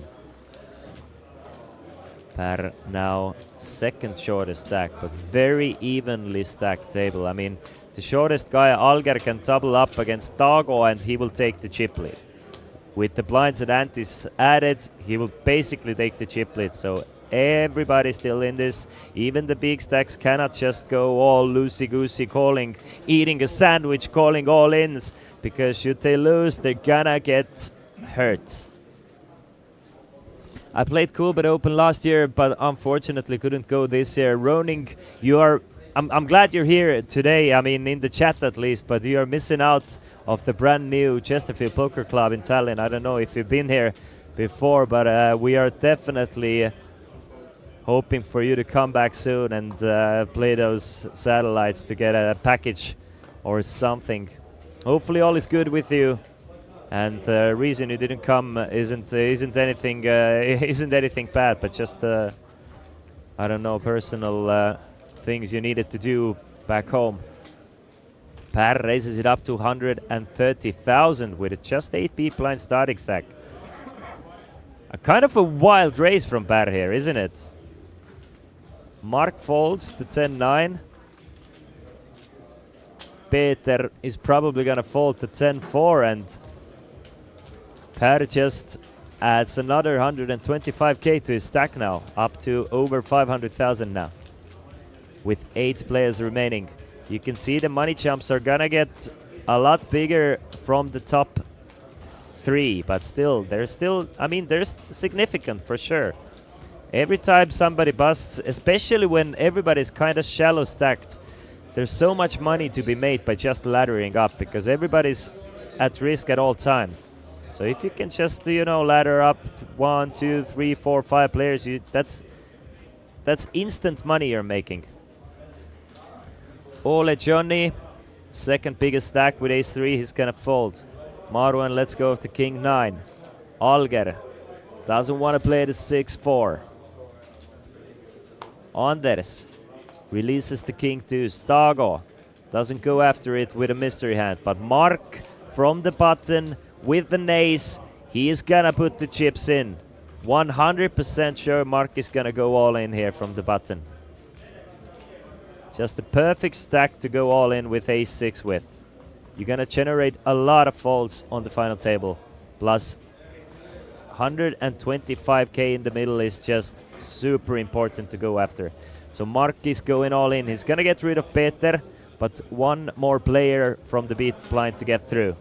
And it's surprisingly active Per, who wasn't super active all the way to the final table, but now on this final table he's been opening queen 10s from under the gun with 8 big blind stacks, and he's now actually thinking about calling the 10-7. He's probably gonna get the count and fold the 10-7. I would be super surprised to see Per call here and wait for a better spot here. But I can't blame the players for asking the chip counts. I mean, with the blinds being super high, you're getting decent odds anyway, almost always. But this one is gonna go fold, and Mark will be left with 520 and Per with 435.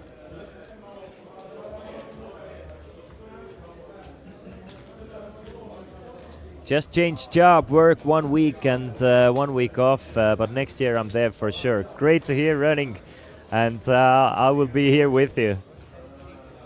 I'm really enjoying the Coolbet Open this year. I've been here every single day and can't wait to bring you guys the pot limit Omaha 4 and 5 card pot limit Omaha final day tomorrow.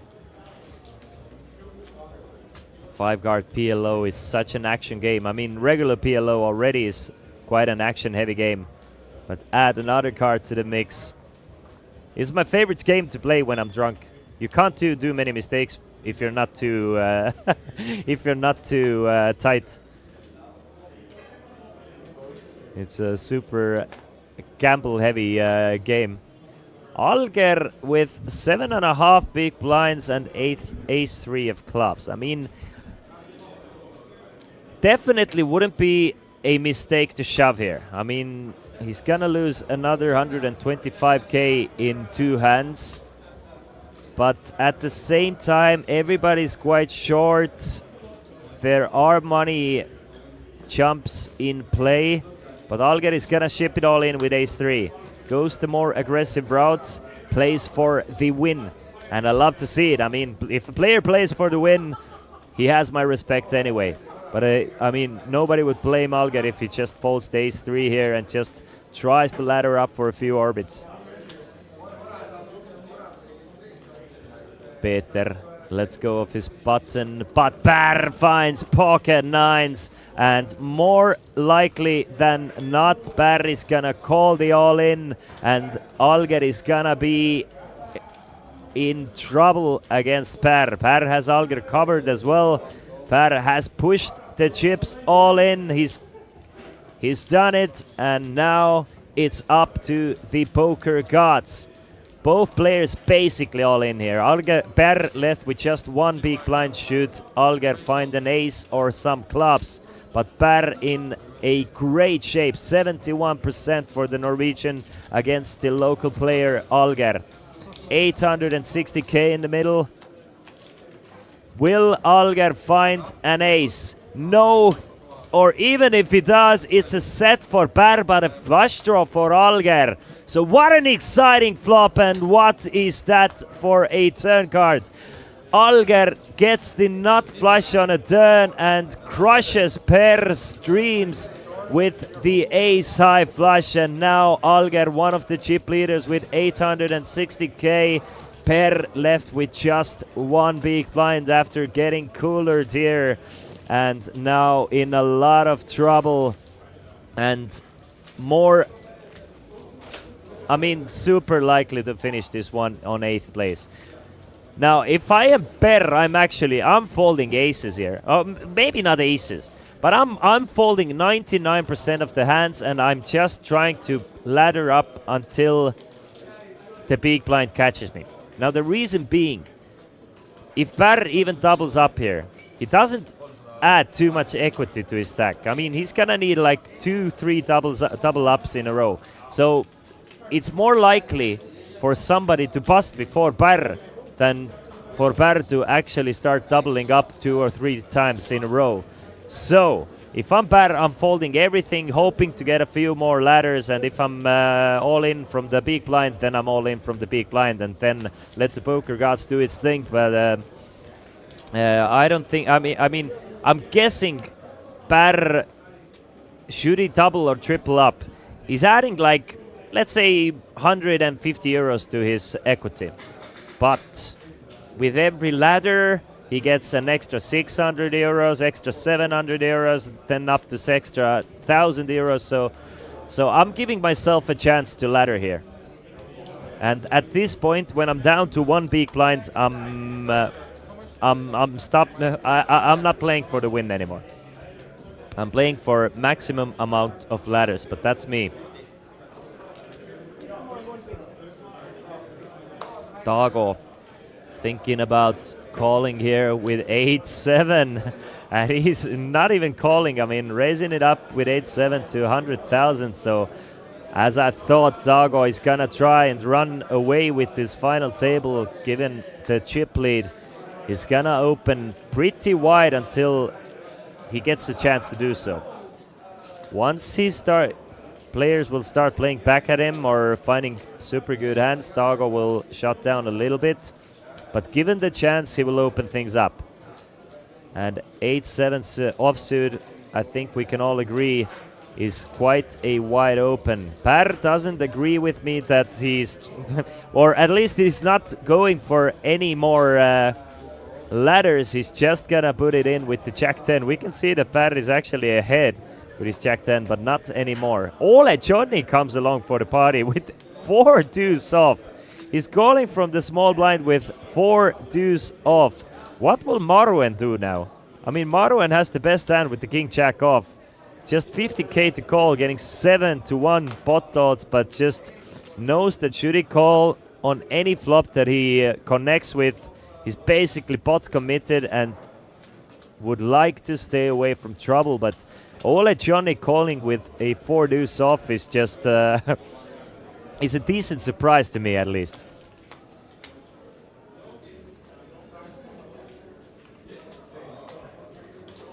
King 10 and a 5 on a flop, so Per flops a pair of 10s, takes the lead on this spot, but Ole Johnny, who shouldn't even be in this spot, only player with a club, and gets the club on a turn. Ole Johnny will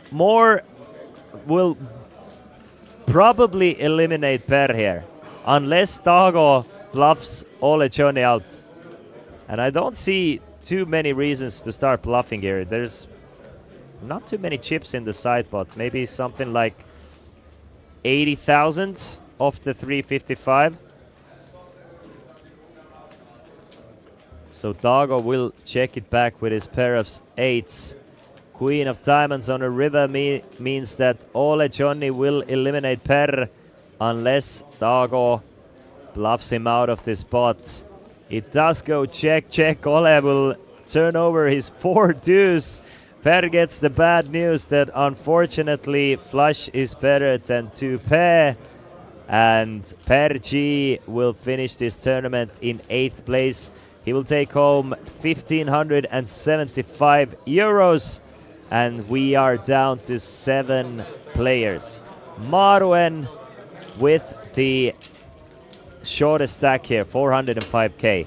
Mark Metzla with 520k. Anders right above him with 525. Peter 720. Alger 860.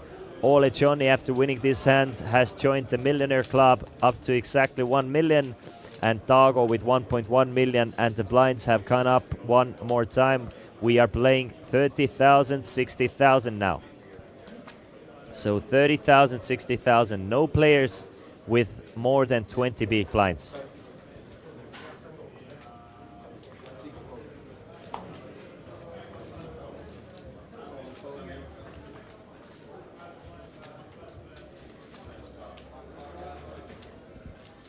Eight-5 off for Mark. He will think through for a few seconds every single situation, but usually finds the correct answer to the problem solving that is poker tournaments. Peter folds the 5 deuce. Ole, let's go with the jack deuce. Surprisingly, I mean 4 deuce is good enough. Marwen, our shortest stack, finds the ace king of diamonds. What a perfect hand to go all in with. You're adding approximately 40% to your chip stack by just picking up the blinds and antes here. So Marwen Hollywoods a little bit, goes all in. Alger might even make the call with a pair of 3s, and he will make the call. And Alger's pocket 3s against Marwen's ace king of diamonds. We are flipping for 870,000. Basically what was expected. We're gonna see a lot of flips, a lot of all-ins, until at least one player will run away from the other guys. Marwen needs a king or an ace and gets a king high board, so looking in a great shape to double up here. Needs to avoid a 3 on the river. Close but no cigar. Marwen doubles up to 870. Alger now down to 395. So very important flop for the Finn. Gets the king. You can see the Chesterfield Poker Club from another angle. This is our TV table. A little bit separated. We have a designated rail area as well as 10 poker tables. A little bit of skill games as well. You can play some blackjack, roulette, I think Ultimate Texas and Baccarat, if I'm not mistaken. So 4 skill games as well. Now, Anders, Mark and Alger all with less than 10 big blinds. And the difference between 5th and 7th place is, let me tell you, 1,500 euros. So since they are super evenly stacked, I mean, you can make an extra 1,500 euros by letting other players bust before you. So I'm expecting to play the snug up a little bit, and probably Dago is still gonna play like quite active, try and apply some pressure, knowing that nobody wants to bust next, and he's the chip leader. Just the perfect spot for him to try and pick up a few blinds and antes, 150,000 at a time. So even with Queen 10, I think he's gonna raise it up to 120 here. Makes it 125. 5 blue chips in the middle from Dago. Mark folds the 8-5.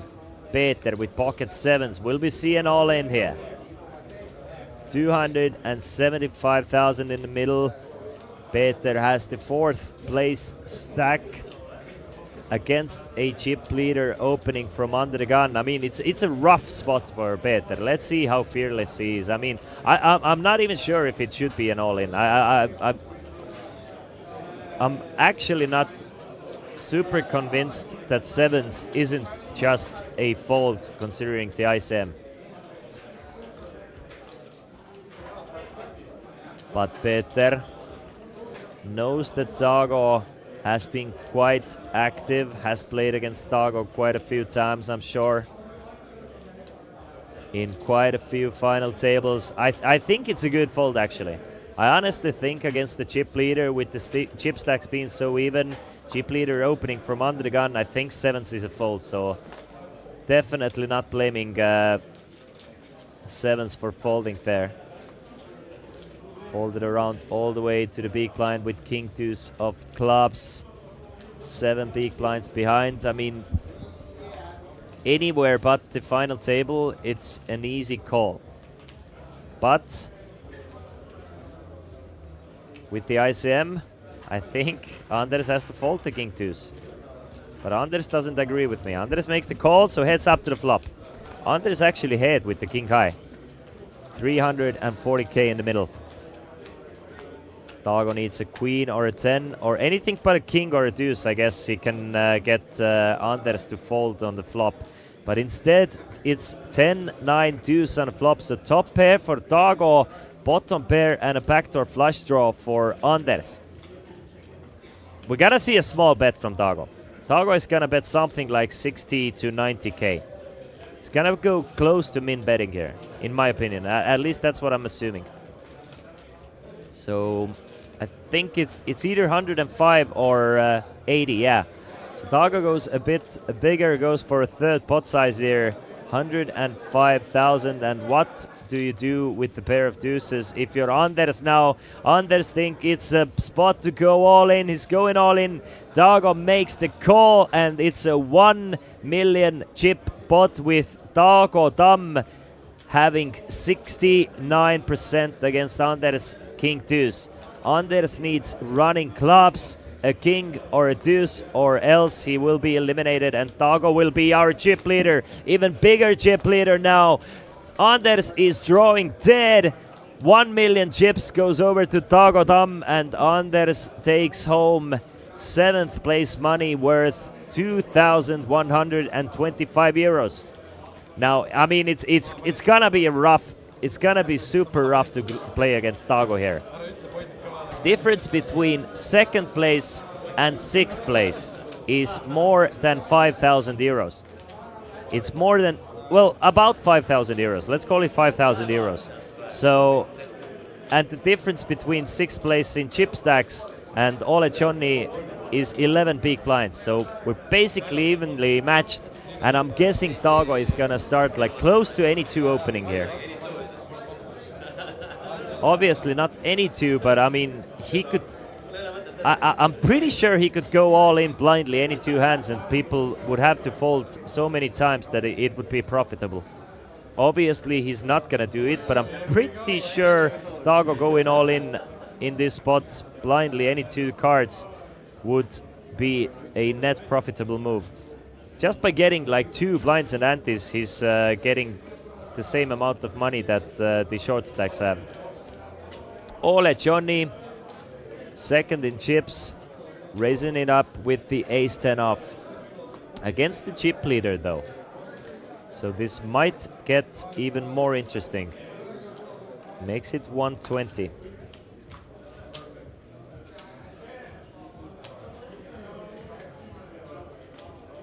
And Dago with the same hand. Ace-10 off for Dago as well. Now, would be a sick move for Dago to just chip it all in now. I don't think Ole can call, or could call. But Dago is just going to defend against the raise, knowing that Ole is probably not going to open super wide against the chip leader's big blind. So, same hands to the flop. And Dago out of position here against Ole. Jack 8 and a deuce on a flop, so Dago misses completely. So does Ole, but Ole has the backdoor flush draw. Check, check on a flop. 300k in the middle. 4 of clubs and a turn. Will Dago lead in here, or will he be happy with the ace-high showdown value?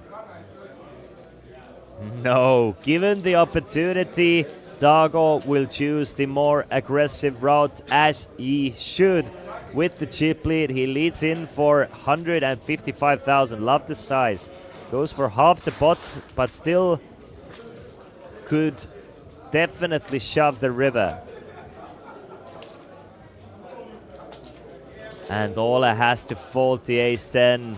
Dago now up to 1.7 million or 33% of the tournament chip stacks. 6 players remaining. Everybody guaranteed themselves 2,800 euros. The winner takes home 12,000 euros plus the trophy, of course. We cannot forget about the Coolbet trophies.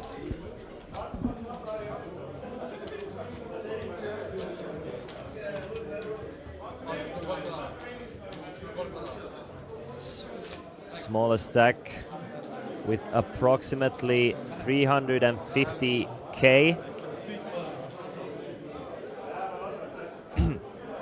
And Dago is all smiles at the moment. Peter,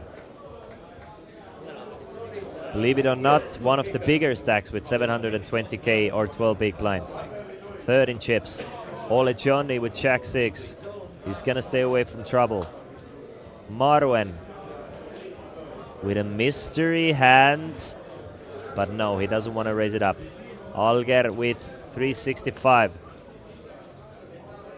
But Queen 6, he's gonna fold. Now Dago with the small blinds. And a Jack 4. Against his countermate Mark Metzla, will he just chip it in with the Robbie hand or not?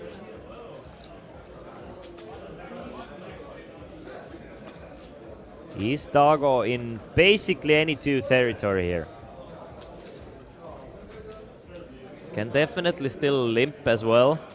Can just min raise and maybe fold against the shove, knowing that his opponent is not gonna ship it in super wide. He's gonna ship it in quite snug. So Dago makes it 100 and something, 140,000. And Mark Metzla with 9 to 5 of clubs. Trying to make sense of this situation here. Doesn't want to let Dago to run away with this one. And maybe, I mean, I wouldn't be like too surprised to see Mark shove here, knowing that Dago might be raise folding, but I mean 9-5, you're gonna need a little bit more gunpowder here. So it's been all Dago dumb, almost up to 2 million in chips now. With 6 players remaining, what a perfect spot for Dago. I mean, look at those chip stacks. Ole John is second place with 15, Marwen with 15. These guys have so much to lose by busting out next. They just need to wait for Mark and Alger to bust out first with 6 big blinds and 6.5 big blinds respectively. So they are just tightening up as much as possible until those short stacks have busted and they made themselves an extra couple thousand euros. And Dago Dam is just abusing this situation. Everybody knows what he's doing, but there's just basically nothing they can do about it besides just getting some lucky hands. And they're gonna need it soon. Otherwise Dago will be with something like 3 million once the short stacks bust, and then he's gonna be too far away to catch. I mean, you're never too far away to catch, but you know what I mean. It's just, it's gonna be quite a hill to climb. At the moment, as it is, Dago is still like, he's in vision. Ole Johnny with the ace-7 off. I mean, if I'm Ole Johnny, I'm folding the ace-7 any day. Every day. Yeah, I like the fold from Ole Johnny. Marwen. He's folding, so now the chip leader and a couple of short stacks to act. Alger. Queen 9 off. Is this the hand he's gonna go with? I don't think so. I don't think so, Timmy. Yeah, he's gonna fold to Queen 9. Now Dago doesn't need much to raise. Especially, I mean, the big blind ante has already passed Mark, so Mark can definitely wait for another orbit. So Mark is not gonna go all in super wide, and the big blind player is actually the 3rd biggest chip stack or 4th biggest chip stack, so he's gonna apply pressure. He's gonna go all in with the 4-3 of diamonds, and just a masterclass of a final table chip lead run here from Dago Dam. Peter, he's not gonna fold with the 4-3, and Dago by just picking up the blinds and antes has added an extra 600,000 or 700,000 in chips. So let's say somebody calls his next all in. He's basically free rolling the all in with the blinds and antes he's picked up. Now up to 2 million in chips. And everybody else is slowly but surely dwindling down to a shorter stack.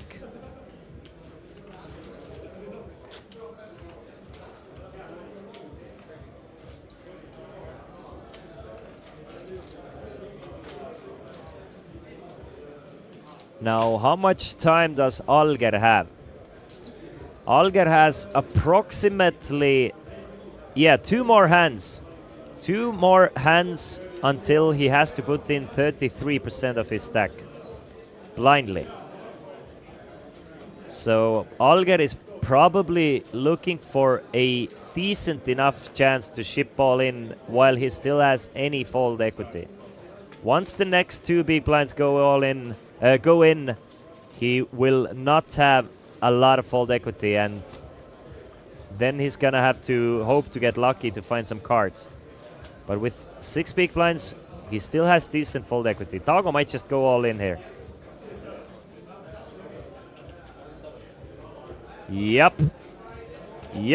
Tago is shipping it all in with the Jack 10 off. Mark actually finds a strong hand. Ace Jack suited. I'm guessing Mark is gonna call this all in. And he's gonna have Tago in great shape here. Or he's going to be great shape against Tago. Mark makes the call with the Ace Jack of diamonds. Tago at this point is hoping to have 2 free cards or live cards, which we can see he does not have. Would have worked against Ole Johnny, would have worked against Per, but does not work against Mark, and Mark in a great shape to double back up to 890k. Needs his Ace Jack to hold here. Tago is thinking that the flop is gonna come 9, 8 and a deuce. Let's see. Needs a 10 to eliminate Mark. Couple of deuces and a 6 and a flush draw for Mark Metzland. It's gonna be very difficult for Tago to eliminate Mark here.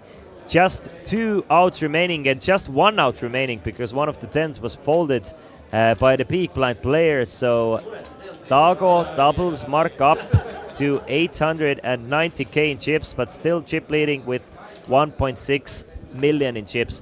I'm very much loving the way Tago is playing the chip lead though. Even though he took a little bit of a hit there, he's just playing the optimal strategy with the chip lead, in my opinion. Just continuously applying pressure. But one of the chip losers, I mean, Mark was the shortest stack before this hand, and now he's second in chips. That's how close the stacks are.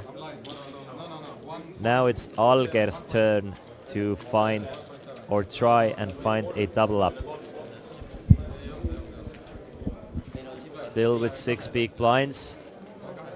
Next hand, the blinds will go up to 40k, 80k, meaning that Alger will be left with less than 4 and he's gonna have less than 5, and he's gonna have to put 2 of them in blinds. So I'm guessing if Alger has anything playable, he's gonna ship all in this hand from under the gun. Something like 9, 8 plus, I'm thinking should be Alger's range here. But we live and we learn. 6-7 suited. I mean, it should be quite close here for Alger. He still has fold equity, still has a bit over 6 big blinds. 6-7 suited plays decently well should he get called. I mean, it's a rough one. We're gonna have to wait and see. Definitely not a fist pump snap call all in. Definitely not an easy fold. Just such a weird dynamics. The blinds will go up next hand and Alger will have to put in 40% of his stack blindly. So is 6-7 of diamonds good enough to shove all in here? Yes, it is. I agree with Alger here. going all in for 365. Still a chance to get the blinds and antes as well. Mark Metzla with the queen 10. He will fold. Peter with 9-4. He's not gonna make the call.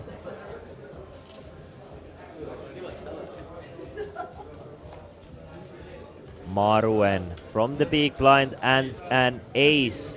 Well, there's the fold equity realizing right here, right now. Alger going all in for 6 big blinds, gets even an ace on a big blind to fold. That is surprising to me, but at the same time understandable. Marwan doesn't want to lose half of his stack here, so he'd rather lose the 2 big blinds and maintain himself. All of that is good news for Dago. Dago can now even more take advantage of his chip lead, because now the shortest stack has 8.5, or maybe, yeah, a bit less because the blinds will go up. But still, they're all so close by, 2nd till 6th place. The difference between 2nd and 6th is about 5,000 euros. So Dago can still definitely go all in pretty wide here. Pretty wide. So the blinds have gone up to 80, 40 and 80, and Dago has learned his lesson, doesn't want to ship all in with the Jack 10 this time. I would have done it. If I'm Dago, I'm still going all in with the Jack 10. Let's see if it would have worked. Would have worked against Mark. Would have worked against Peter. Woulda, shoulda, coulda. There's 200k in the middle. You're risking 800,000. Would have worked against Ole, but Ole is going to go all in himself now. But Ole is not calling with the pocket 5s, in my opinion. But Ole is going all in for 745. Will he find any customers? That is the question. Marwen folds the 7-5. Alger folds the 9 deuce. So Ole adds an important 200,000 to his chip stack. Now almost back up to 1 million. 945k for Ole.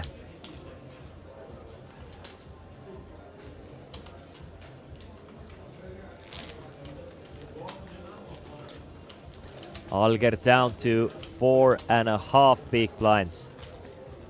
What brutal blinds they are, aren't they? Alger 4.5, Peter 7, Marwen 9, Mark 11, Ole 12, and Dago, our runaway chip leader, with 20 big blinds.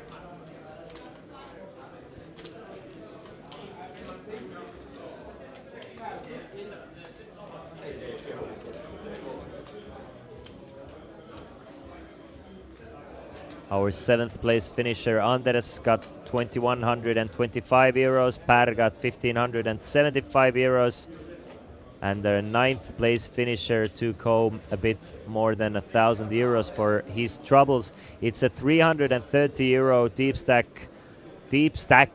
Turbo tournament. Mark with 11 big blinds and Queen Jack of spades. That's a tough one.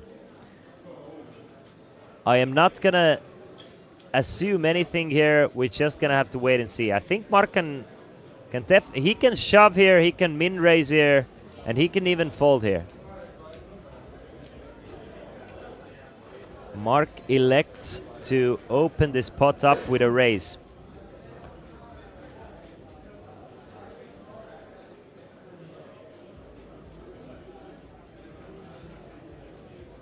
$175,000 is the raise, and Peter finds pocket 10s. And Peter is gonna go all in with his pocket 10s. And now will Mark feel like he's pot committed or not? Peter going all in for 570k. Mark will have less than 400,000 to call. There's 945 in the middle. So I'm guessing Mark will end up calling, but at the same time, leaving yourself with 700,000 is also important, but it's Alger instead with the short stack finding pocket kings here. And he will definitely put the chips in, and Peter is gonna be in a rough spot with his pocket 10s. What an unlucky time for Peter to find the pocket 10s. Lucky for him, Alger is the shortest stack of the tournament. Dago actually with a strong hand. Ace-10 for Tago, but after a raise, all in, and a call behind him, he's gonna easily fold the Ace-10. Peter turns over the 10s. One of the 10s has been folded as well, and Alger in a great shape to more than triple, approximately triple up with his pocket kings here. With all the dead money, all the antes, Alger could join the million chip club should his kings hold up here against the single out of Peter. Peter needs a 10 of hearts and needs it. Can't even get it on the river because 10 of hearts would give Alger the flush. So Peter drawing dead in this spot. Alger now back up to 1 million in chips. What a great time to find kings, and Peter crippled down to 215,000 or 2.5 big blinds.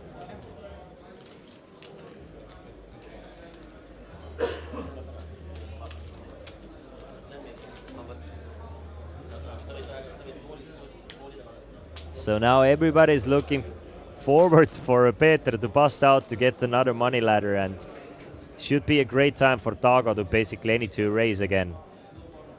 But after running into Ace-Jack with the Jack-10, Tago has taken his foot off the pedal a little bit. But just a little bit.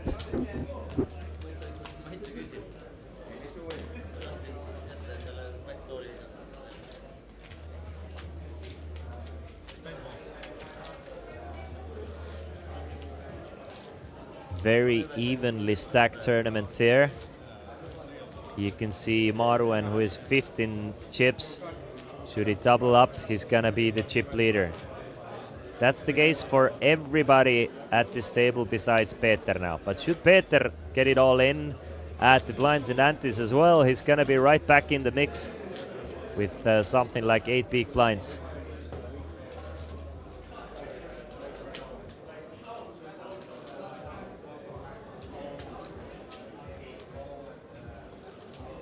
There were a total of 170 players in this 330 euro tournament, or 170 entries. First place gets 12,000 euros. Second, 7,275. Third, 5,550. Peter went all in for 215,000 with Jack-9. Maruen finds Ace-King. He's gonna reshove. So Peter gets the action he didn't want, but was willing to take the risk with the Jack-9 for his last 2.5 big blinds. But lucky for Peter, he does have 2 live cards here against the Ace-King. Probably the best case scenario to run into Ace-King here, should you get called with the Jack-9. Or one of the best case scenarios.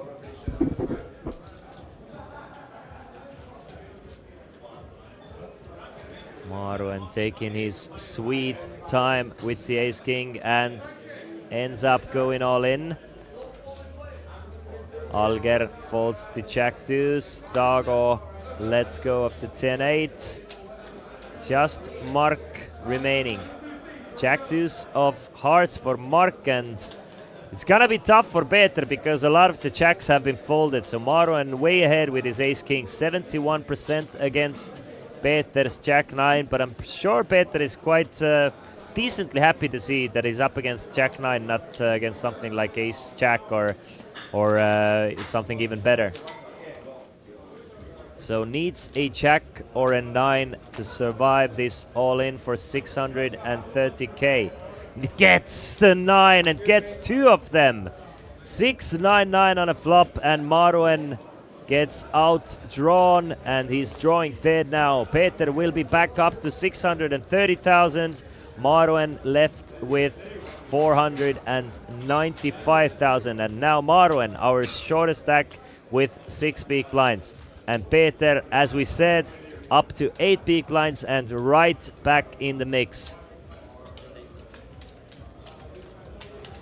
Just started laughing when reading the tournament name Deepstack and then checking player stacks. That's true, but they did start with a Deepstack. Everybody got 300 big blinds to play with in the beginning. It's basically a Win TV Live Deepstack Super Turbo Tournament. 20-minute levels will do their jobs, won't they?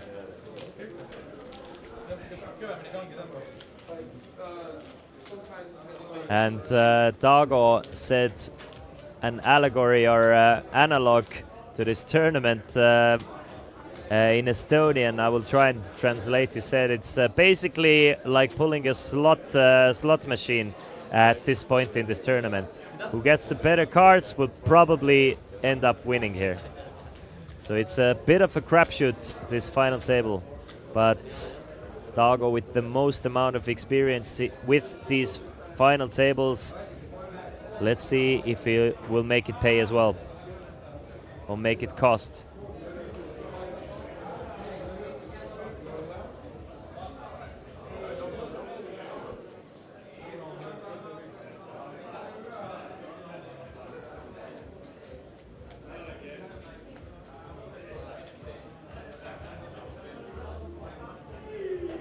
Maruen, our shortest stack, 6 big blinds. I think ace-9 is enough. Ace-9 is good enough. You definitely still have fold equity as well. Goes all in for 495. There's 200,000 in the middle to steal, and nobody can actually afford to lose against Maruen. So Maruen ships it all in, but Peter finds pocket jacks from the big blinds, and this time there will be blood because these guys are very evenly stacked.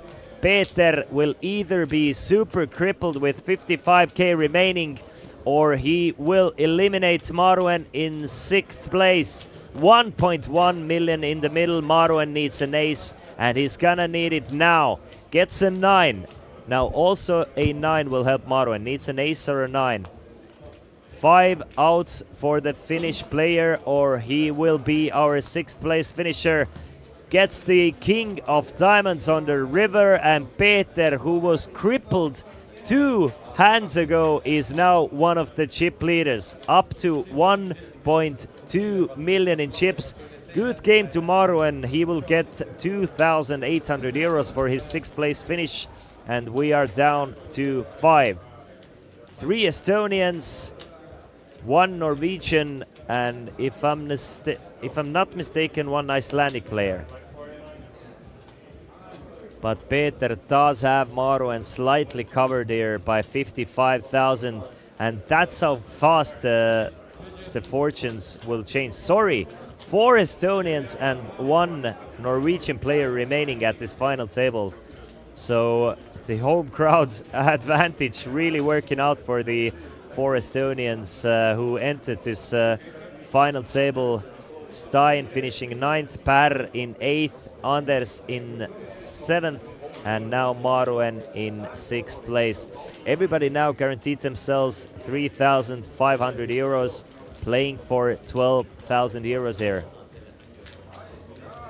Now the money jumps are getting serious. Dago still with the chip lead, but not a very big one.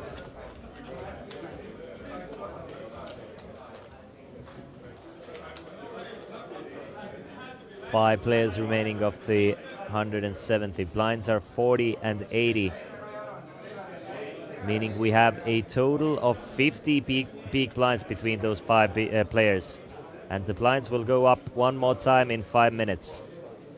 Alger, he's gonna fold to 5 deuce. Dago, now dwindled down to 1.4 million. From the cutoff, 6-5 off. Will we see a raise from the 6-5? Yes, we will. Raises it up to 160,000 or 2 times the big blind. Mark with a slightly better 7-6, but facing a raise. I think Mark is folding 7-6 from the button anyway. Peter Let's see how fearless Peter is here against Tago with his pocket fours. I mean, what a great spot to 3-bet shove. You can pick up 360k, and Tago definitely cannot call white, but at the same time, you don't want to risk your big stack against the chip leader, so he's gonna fold the fours. Ole has been quite active with the calls. I think Ole is gonna defend with the jack nine. Now, Ole is gonna call for 80,000, and we're gonna see at least one street of poker. Jägermeister, chip protector or card protector for Ole here. Just showing us what it's all about. 440k in the middle. Tago Dam versus Ole Johnny. Ole really would like to see a jack or a 9 high board here. There it is. There's the jack high board. And what a sick one. It's a pair of jacks for Ole, but an open-ended straight draw for Tago. So Tago can take the lead with a 3 or an 8. 8 would also give Ole an additional straight draw as well.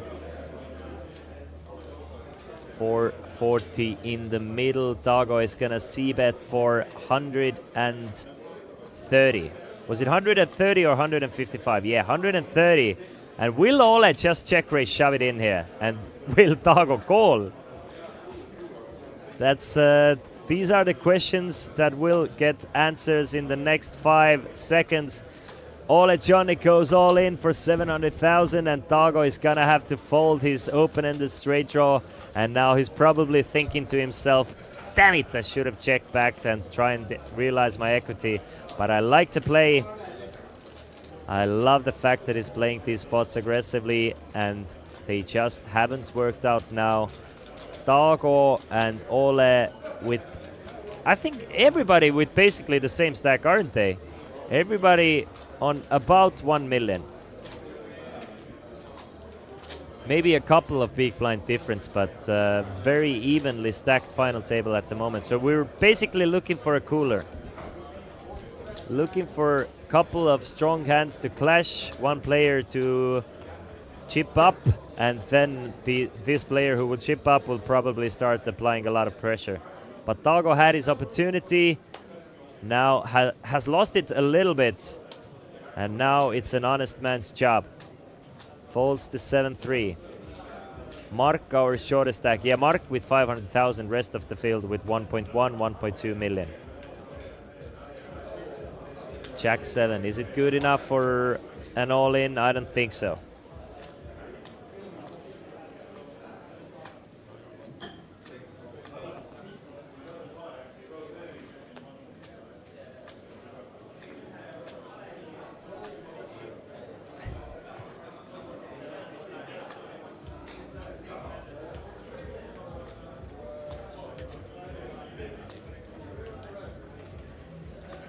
But Mark does actually go all in with the Jack 7. Sorry, I didn't even notice that Mark went wild with the Jack 7, and Ole Johnny finds Ace Jack off right behind him from the small blind.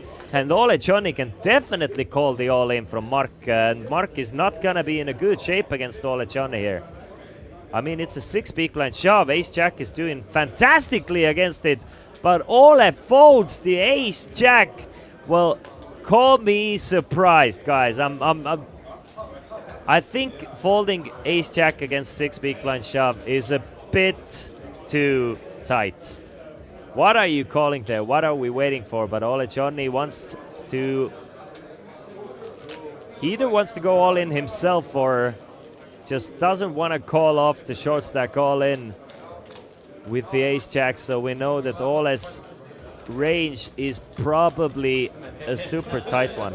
What an interesting player to watch Ole Johnny is. Plays the deuce 4 off, folds the Ace Jack against 6 big blind shove. Just, you never know what you're gonna get. Ole Johnny is kind of like box of chocolates, isn't it? After this the blinds will go up to 50,000, 100,000. So the average stack will be exactly 10 big blinds here. Peter with King 10. What an appetizing hand to shove with. But you can definitely still min raise as well. I mean, with the stacks being even, you're not gonna get shipped against too widely. But Peter loves the all-in option, goes all in from the cutoff with the king 10. There's 250,000 in the middle to be stolen away. Will Alger fold the ace jack though? Now, we saw Ole fold the ace jack against 6 big blind shove. Now this is for 9 big blinds effective. So will Alger make the completely different decision here with ace jack? We can see ace jack once again way ahead. Less ahead than Ole's ace jack would have been, but still ahead. And Alger will also fold the ace jack. Dago with ace 6 of hearts. Now he's gonna be left with 940k after he folds, and Peter takes the chip lead with the king 10. So players really hating the ace jack here. Johnny, la gente está mi loca. Welcome to the chat, Casino Patron. 5 players remaining in 330 euro Deepstack Championship. One of those 5 players will take home 12,000 euros and the trophy. Will it stay here in Estonia? 4 players from Estonia, but one of our chip leaders, Ole, wants to take the trophy back to Norway.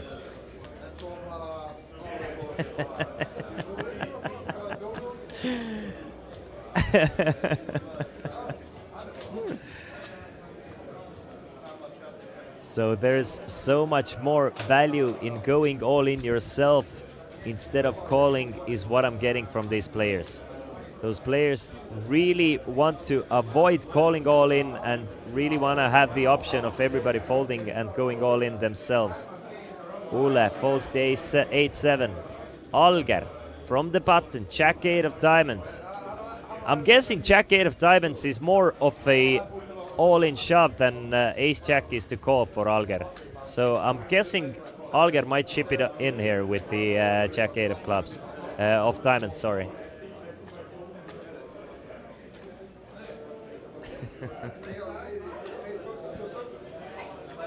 But we will have to wait and see. Alger is decently aggressive player. Has been quite impressive in my opinion at this feature table. Let's go with the jack 8 though. Dago, queen 7 against Mark. Blind versus blind. They call it a robot hand because queen 7 is exactly in the middle of the hand strength. It's exactly in the 50th percentile. So there's a 50% chance of getting a better hand, a 50% chance of getting a worse hand than queen 7. So Dago goes all in knowing that a lot of the better hands won't even make the call. And Mark will not make the call with the jack 9. Dago gets very important 200k in chips added to his stack. Mark now down to 500,000 in chips.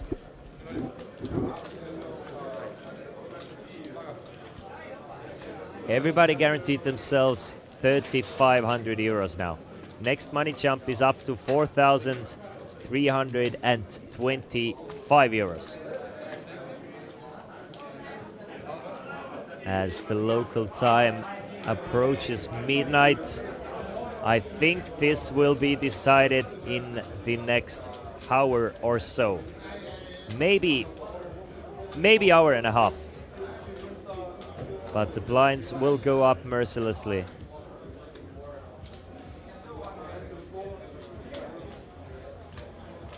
And at some point, someone's gonna go all in and somebody finds anything to call with at least.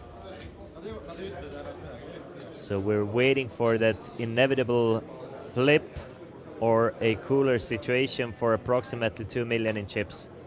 Somebody to really separate themselves from the rest of the field. Dago, ace 5 of diamonds, perfect hand to ship 11 big blinds all in with from the button. Ace 5 plays decently well against the calling range, Plus, you're going to generate a lot of folds with 11 big blinds. So Dago does exactly that, goes all in for 1.1 million. Mark will not make the call with the 8 high. Peter definitely cannot call with the king 2 soft, so another 250,000 for Dago. So Dago was down to 840, now back up to 1.4 million. So whoever wins the most amount of blinds and antes is gonna be the chip leader, basically. But Peter seems a little annoyed with Dago. He doesn't like Dago shoving into his big blind all the time. Gives him a little thumbs up for the aggressive play, but I'm sure he doesn't love it. Still 5-handed. Still 50, 100 blinds. And we are playing 10 big blinds effective stacks. As we get a change of dealers, I want to let you guys know that tomorrow at 9 p.m. we will bring you the coverage of Pot Limit Omaha 4 and 5 cards, Pot Limit Omaha X Max 8 Max final table. So every orbit we're playing either 4 card Omaha or 5 card Omaha, and on Sunday we will bring you the Coolbet Open main event, final day and final table. If you're looking to play tomorrow, so tomorrow the Coolbet Open, let me check the schedule real quick. Main event day 2 will be played tomorrow. There's a €150 8 game, 6 max 8 game coming up tomorrow, starting at 5 p.m. local time. Then there's the €440 mystery bounty day 1 playing tomorrow, with unlimited re-entries until day 1 will finish. Then there's €220 Sweden special day 1 playing out tomorrow, starting at 9 p.m. €220 No Limit Hold'em unlimited re-entry turbo tournament as well at 9 p.m. And Jevakim's Friday Fun Hyper Turbo at 11 p.m. for €150. Mark has gone all in. Peter has reshoved with the ace-jack. Peter is not a type of player to fold the ace-jack, unlike the rest of the final table list. So Mark is all in and at risk with the king 5. Peter is looking to eliminate Mark in 5th place. Let's see how the cards run out, guys. 1.1 million in the middle.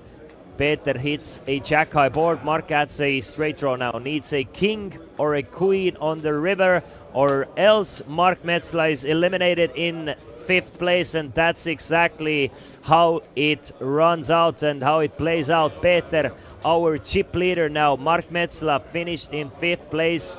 He will receive a nice payday of €3,500, and everybody now guaranteed at least €4,325. Alger, our shortest stack now with 8.5 big blinds or 835k.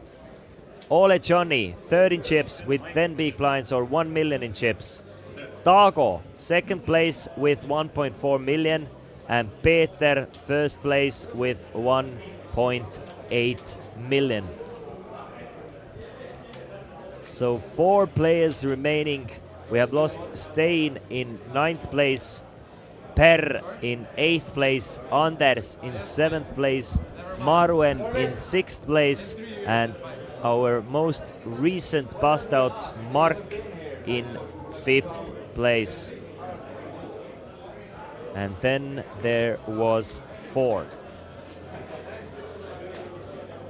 Again, should Alger double up here, he's gonna be the new chip leader.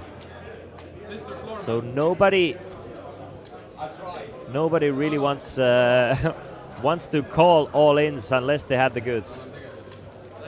We are getting another deck of cards, and Dago is asking that maybe they can add a little time to the tournament clock, because shuffling the deck takes a couple of minutes, and every minute counts for Dago. Proper knit thumb. I mean, you have to shoot every angle you can get. I mean, it is a turbo tournament, and you can understand why Dago wants the couple minutes back. Because he wants to play as much poker as possible until the blinds just eat him up.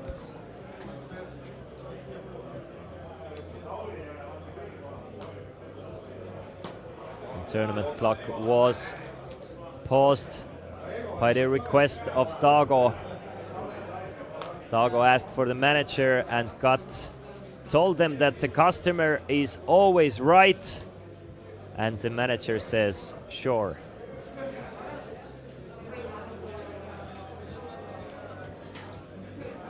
Folds the ace-4. Maybe a bit surprisingly. I mean, four-handed, an ace should be good enough for raise. He's second in chips. Can definitely test the field a little bit by min-raising there. But everybody folds. Alger gets a walk. I'm sure he's happy to get as many walks as he can get.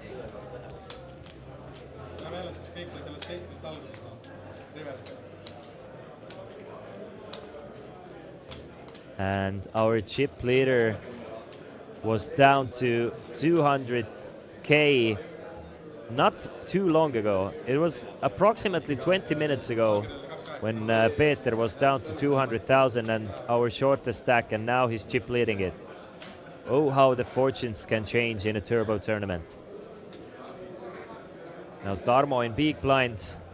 Dago, excuse me.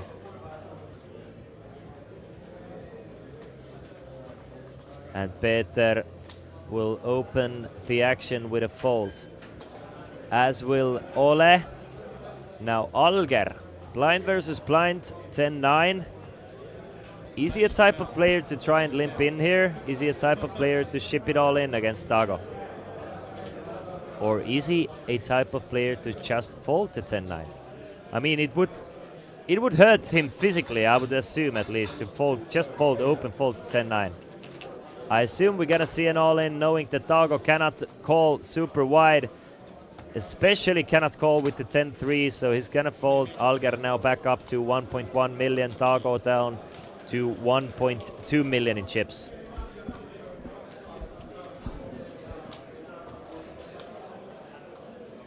We have lost already 166 players. This is day 2 of the Deepstack Championship.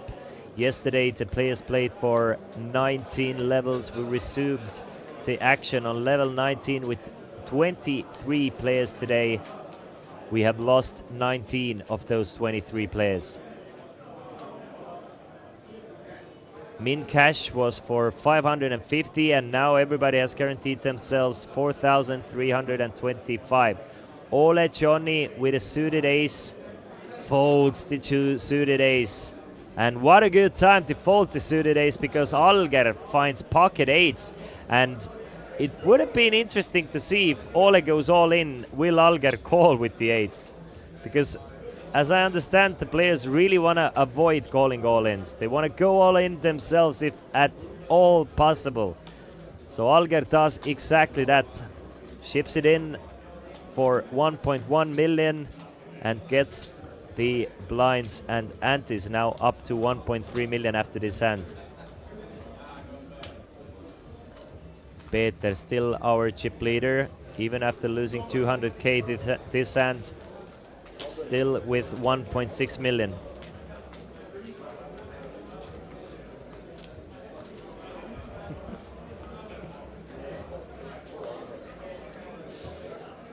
Total prize pool of the tournament was approximately 50,000.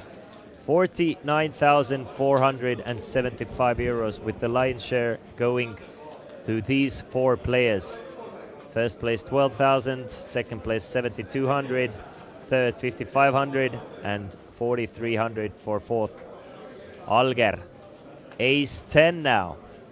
Another strong hand for Alger. Is it an all-in hand or is it a min-raise hand? That is the question for Alger. I mean, Alger is on a bit of a roll here. Raises it up to 200,000.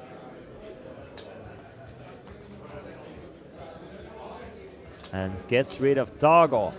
Peter, our chip leader, finds a monster of ace queen of clubs, and I don't see anything but an all-in coming here.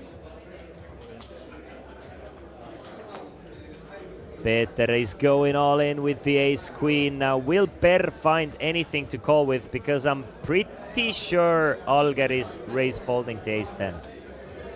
I'm pretty sure Alger does not want to call the ace 10. Yeah, it doesn't even take too long time to find the fold, just basically snap folds here and kind of gets away from the cooler. There are quite a few players who will just open shove the ace 10 and leave it up to the cards, knowing that they're not gonna get called pretty widely.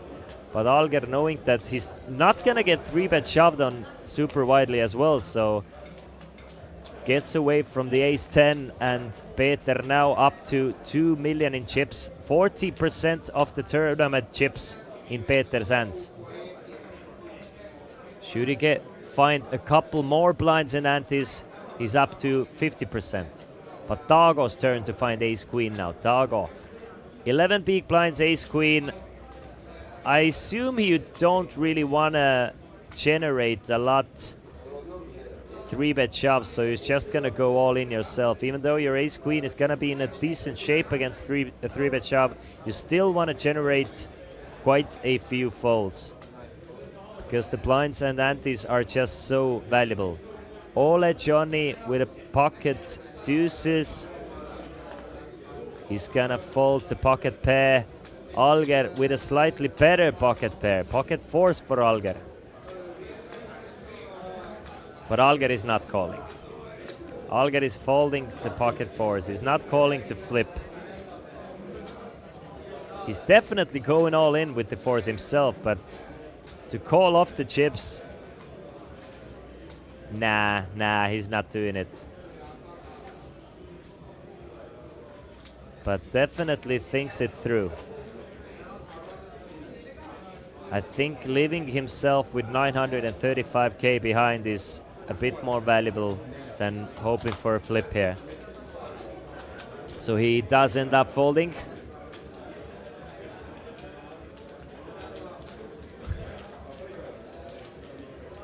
And Dago now up to 1.4. Peter, 2 million.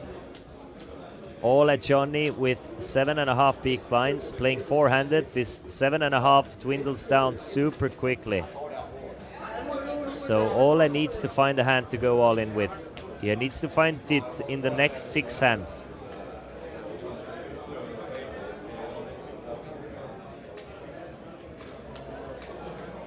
But will Peter continue to apply pressure with the chip lead that he has?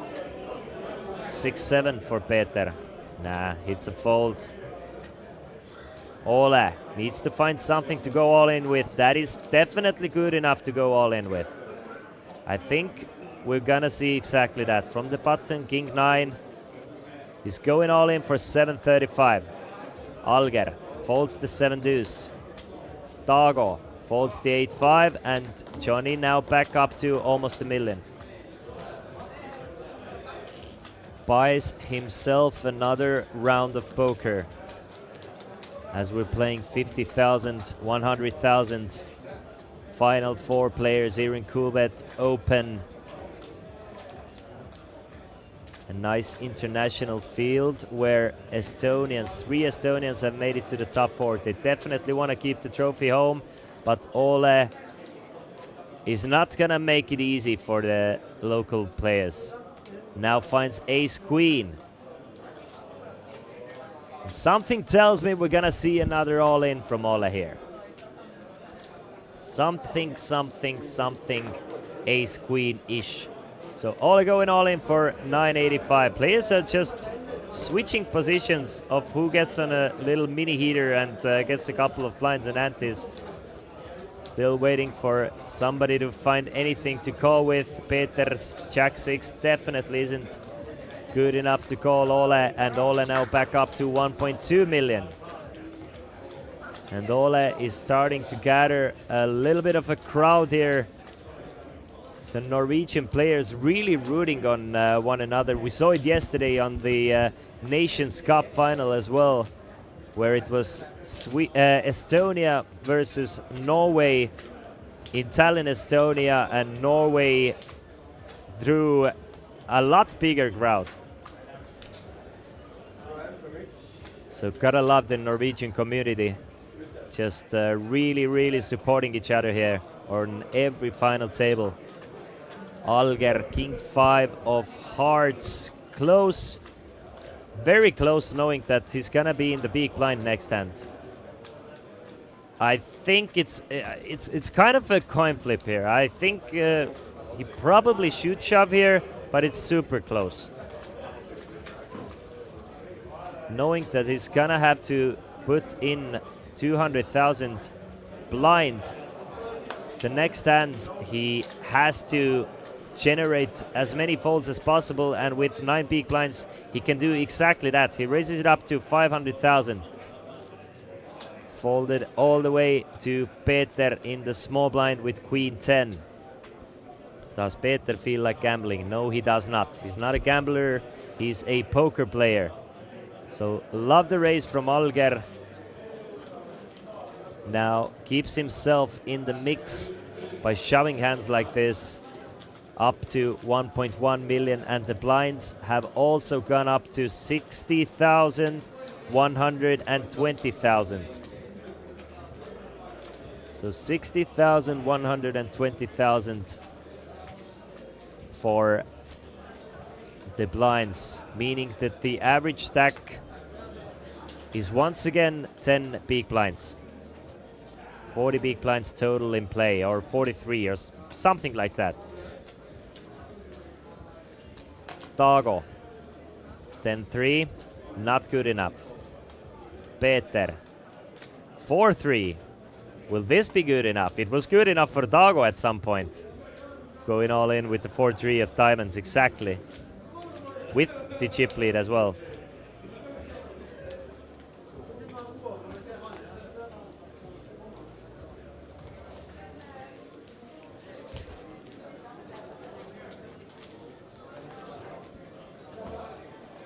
So a bit of an uneventful hand, and we are very evenly stacked. Peter can definitely take advantage of this small chip lead and open up a bit wider, but at the same time he doesn't want to. I mean, any pot is worth the price. It's worth its price in gold, basically.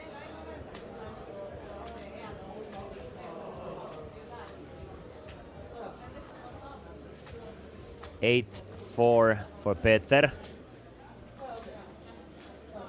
Folds, as will Ole. Alger, King Queen against his countermate Dago, blind versus blind. This is basically a fist bump snap shove.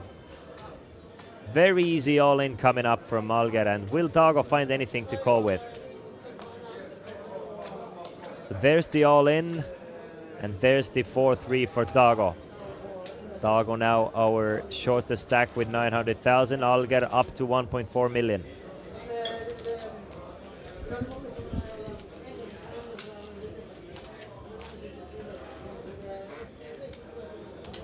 $1.4 million. Ole has stood up from the table, probably stretching legs a little bit. Hopefully he will be back by the start of this next hand, because the blinds and antes, they're so important. You can't really afford to sit out this final table here. And it looks like Ole is sitting out this hand. Loses an opportunity to ship it all in with the pocket deuces, we could see. Ah, what a good time to sit out if you're Ole, because I'm 100% sure if Ole is sitting in this hand, he's going all in for 975 with pocket deuces, and he would have ran into Alger's pocket aces, and by not playing the hand and by sitting out, his tournament life is still intact. What a weird situation here But Alger finds pocket aces here. He's gonna open it up with a raise to 250,000. Gets a fold from Tago. Will Peter defend the big blind with the king 4 though?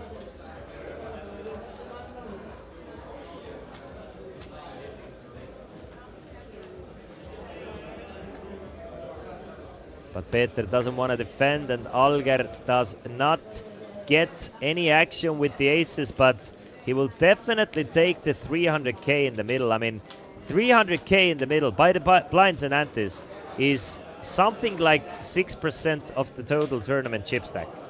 So, I mean, anytime you take the blinds and antes, you're happy. You're taking 6% of the total chip stacks. So once again, we are down to final 4 players in the Coolbet Open Deepstack Championship. And we are very shallow stacked at this final table. Alger with the chip lead now, folds the 4 deuce.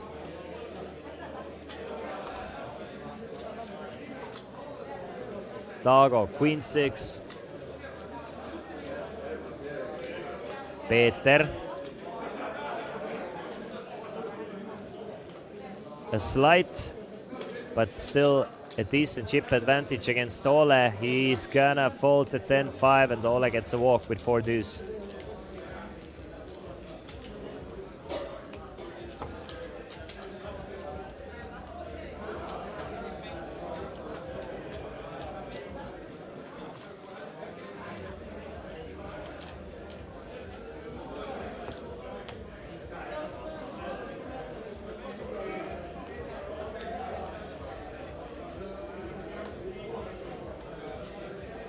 So, Tago now, our shortest stack with 7 deuce, looks quite annoyed here. Turnasi võidetaksegi siit outfit'is. Yeah, exactly. But if Ole ends up actually winning this tournament, he's gonna have to thank this one hand that he stood up from the table and didn't run into aces here. Peter folds the 10-9. Ole, king 10. I think it's good enough for a shove. Yeah, he's going all in with the king 10, blind versus blind for 8 big blinds, and Alger with king deuce is not gonna make the call. He's gonna get the chip count. Alger might call against something like 6 big blinds here, but maybe not even that. He doesn't want to risk half his stack. Against 4 big blinds he's calling. 4.5 maybe.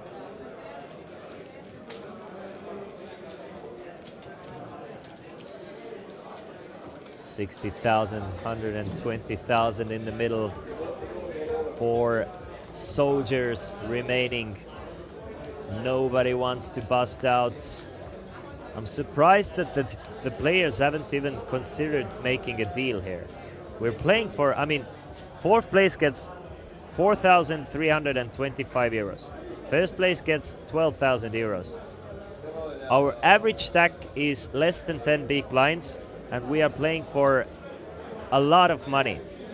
So in this crapshoot situation, I would definitely at least consider making a deal. There can't be too big of an edge for anybody here. From what I've seen, especially, everybody's decent enough to know when they have to shove, to know when they have to make moves. Ola is doing exactly that, going all in with king queen, gets queen jack to fold. Tago folds to 9-3, now left with just 600,000.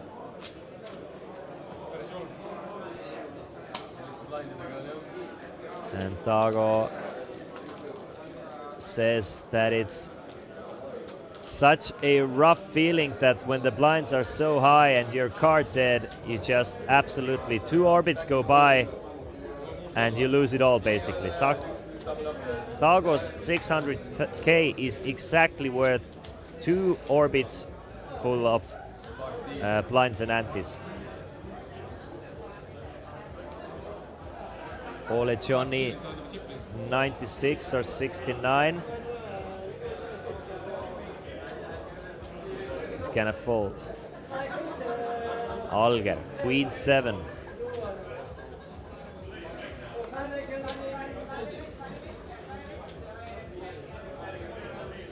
Folds the queen 7. Tago now with 4.5 big blinds behind.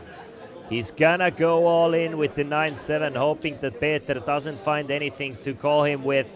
And Peter has 8-6 of hearts, and he's not gonna risk it with the 8-6 of hearts. And Tago gets some fresh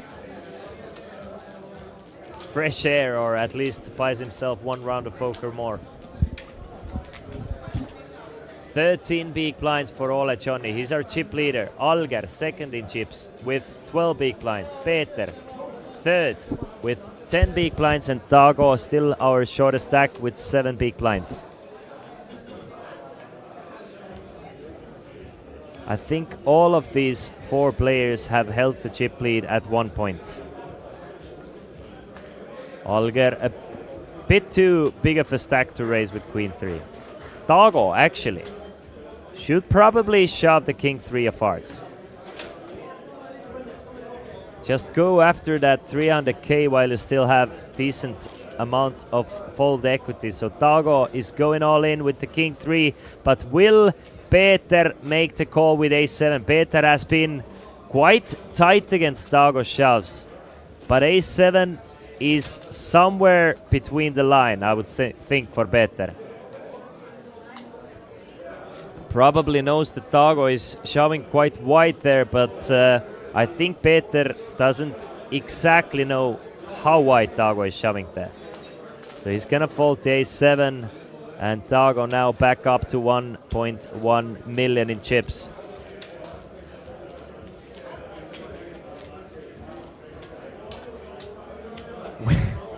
Difference between chip leader and last place is 2.5 big blinds.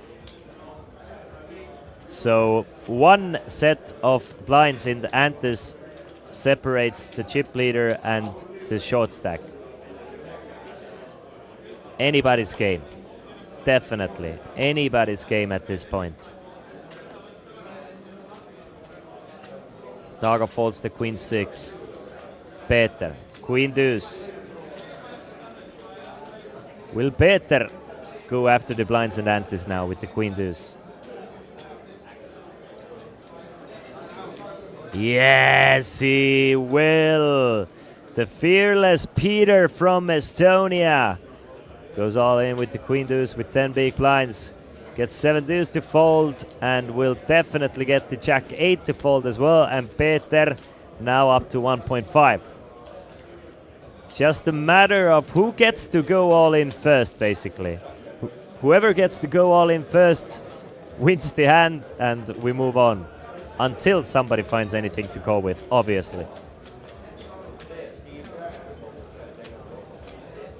Just a game of tempo at the moment here in Deepstack Championship final table.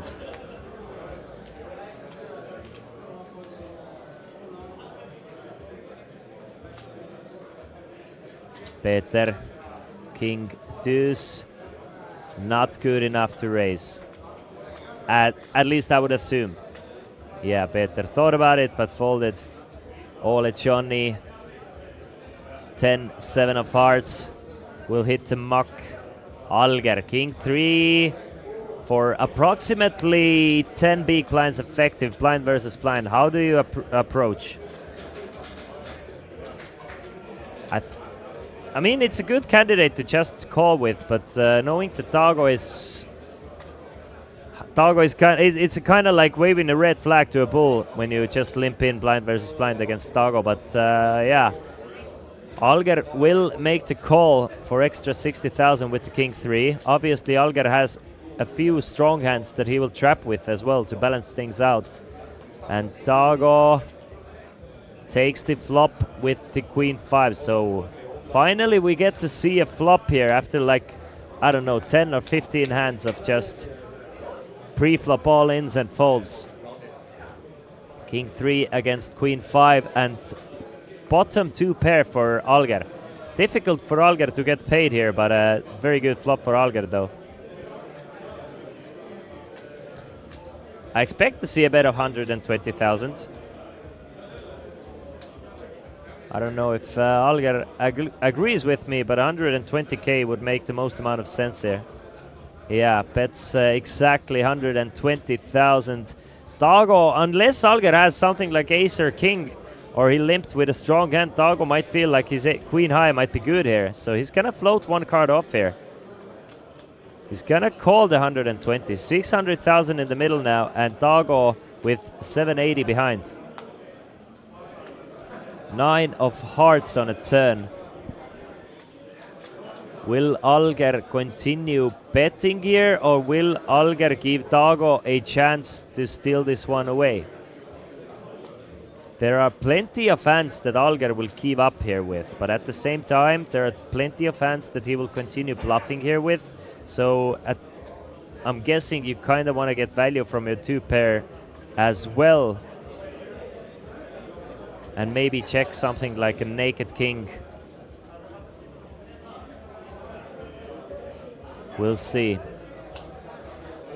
Bets for 200,000, and I think that's all she wrote for Dago in this hand.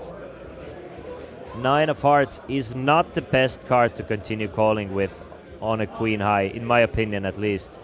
It's just too many randomness, too many difficult river cards, and it's just a great board for Alger to continue bluffing here with as well. So you're most likely gonna face a river shove, and queen high is just a super difficult hand to call down with. But Dago does not agree with me whatsoever. Continues calling with just a naked queen high. 6 of spades on the river. Alger still ahead with kings and 3s. Dago has been sticky with just queen high. There was a flush draw on the flop that now completed on the river.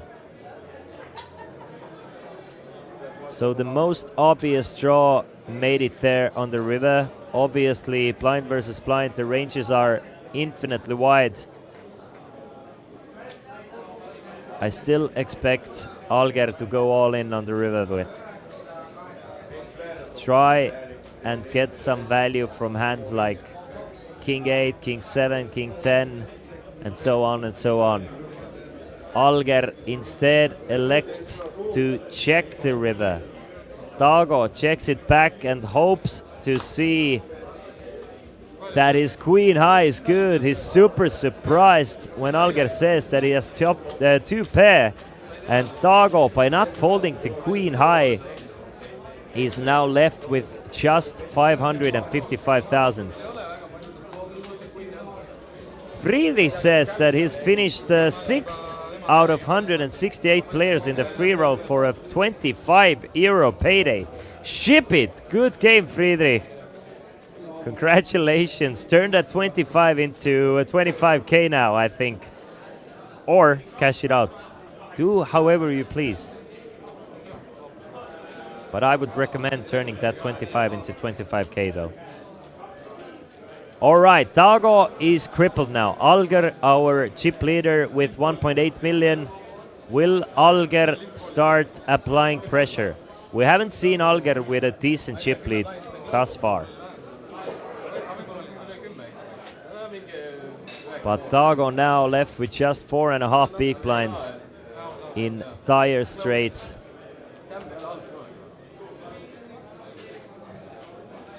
Just 1 minute and 45 seconds remaining of this level. Ole finds pocket aces. And will he get any action? That is the question. Pocket aces, 11 big blinds. That's exactly what dreams are made of on a very decent Coolbet Open Deepstack Championship final table. He's just praying to get any value at all. And he's gonna raise it up, and he's gonna raise it up quite large. I love the fact that he's basically going all in here. Like, I love the raise. Dago folds the 4 deuce. Peter with 10-9. Let's go of his hand, and Ole doesn't get any extra action here.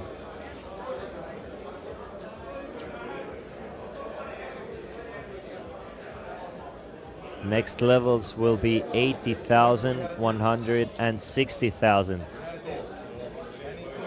So the average stack will dwindle down to about 7 big blinds. I mean, at some point we must lose a player, shouldn't we? And Tago Tammel is looking in a prime spot to be the next all-in player. At least an all-in player who's gonna get called.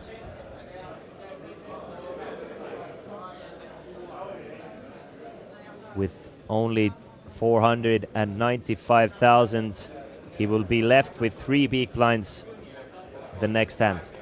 Alger, ace 10 off for the Estonian.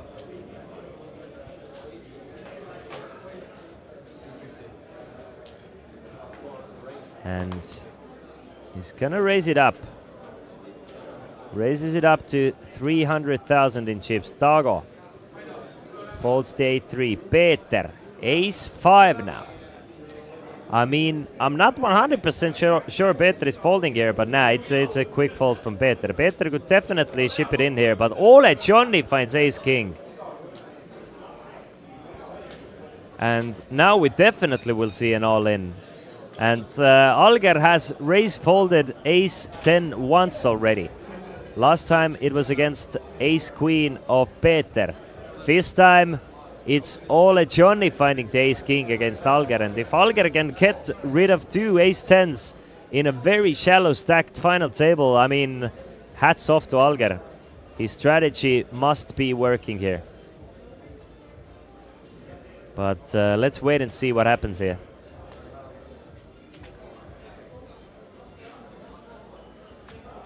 Ole gets a count, raises it up to approximately 600,000 or even more. Sorry, way more. There's 5, 6, 7, 8. Well, basically all in. 800,000. Alger folds, and Ole Johnny now up to 1.9 million. But that is where our players have kind of found a blockade. Because none of these guys have managed to chip up to more than 2.5 million.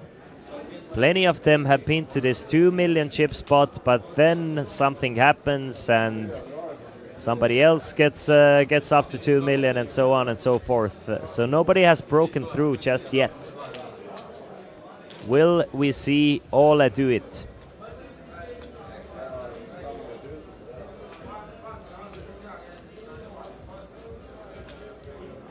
Tago with just 3 big blinds because the blinds have gone up to 80,000, 160,000.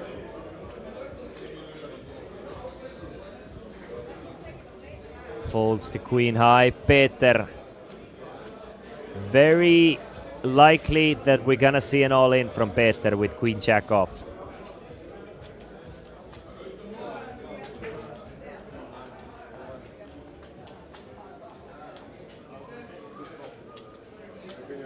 He's gonna go all in, gets rid of one player, gets rid of Alger as well, and I mean, it's 400,000 in the middle every time you get the blinds and antes. I can't say it enough. Now, this time, with these levels, you're actually gaining 8% of the total chips in play every time you just take the blinds and antes. So whoever gets to go all in first is the real winner here, basically. Because we're still evenly stacked. Nobody wants to call without a monster. So if you get to go all in first, you're the lucky guy. And Tago is basically all in blind this hand. Just 1 big blind remaining, or behind, for Tago Tamm. So Tago needs to pray that he actually finds a good hand here, because he's spot committed. Tago against 3 hands. Peter won't join the party with 7-4. Well, we don't even know if it's gonna be a party. Maybe Tago gets a walk. Ole Johnny, ace 6. If I'm Ole Johnny, I'm min raising here. I'm going all in against Tago, but I'm knowing that the small blind player Alger is not reshoving wide here, so I'm actually min raising to a6, but Ole Johnny decides to go all in himself. Dago Dam makes the call with his queen 5 because he was basically all in anyway. And Ole Johnny looking in a good spot to eliminate Dago in 4th place, and we might finally see a bust out. But Dago needs a queen or a 5. Does not get a queen or a 5. 5 would not help him. Now needs a queen or a 6. Now a 6 won't help him. Needs a jack or a 6 and gets the 6 on the river. So both players with a 10 high straight. Ole's straight gets counterfeited and Dago miraculously stays alive in this tournament and actually gains a few chips here. Gains like 40,000 in chips here by getting a straight on the river. Now up to 455,000. Christian, you should be afraid of no Degiri now, because you were using the branded trademark real winner here. I'm just really praying that Brigitte is not watching at the moment, and nobody sends the clip over to Brigitte.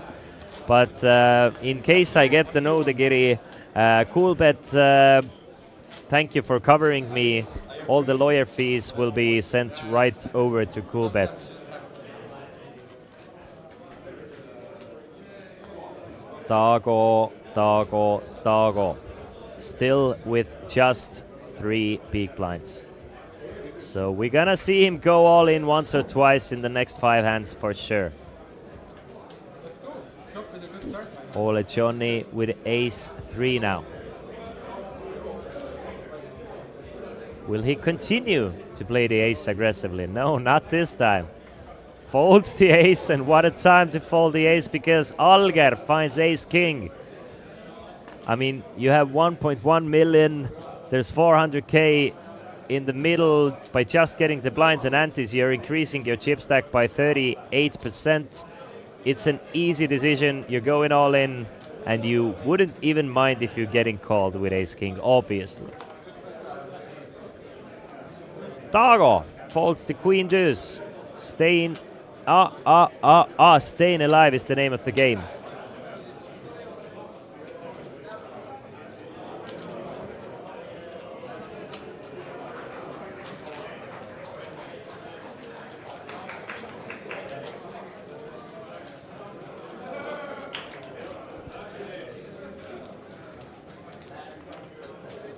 $80,000, 160,000.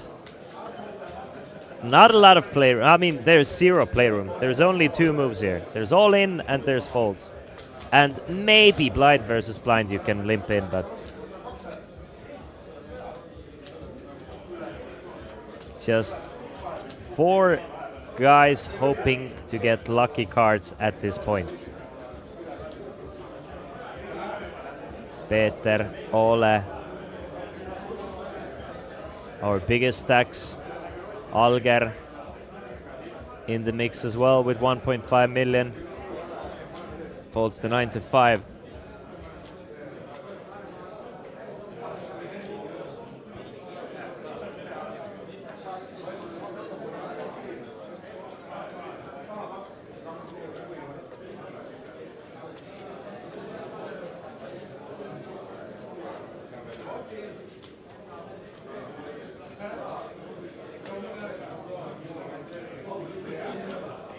Dago's going all in with the jack 7, and Peter finds ace queen of clubs, so Dago's all in is gonna get at least called.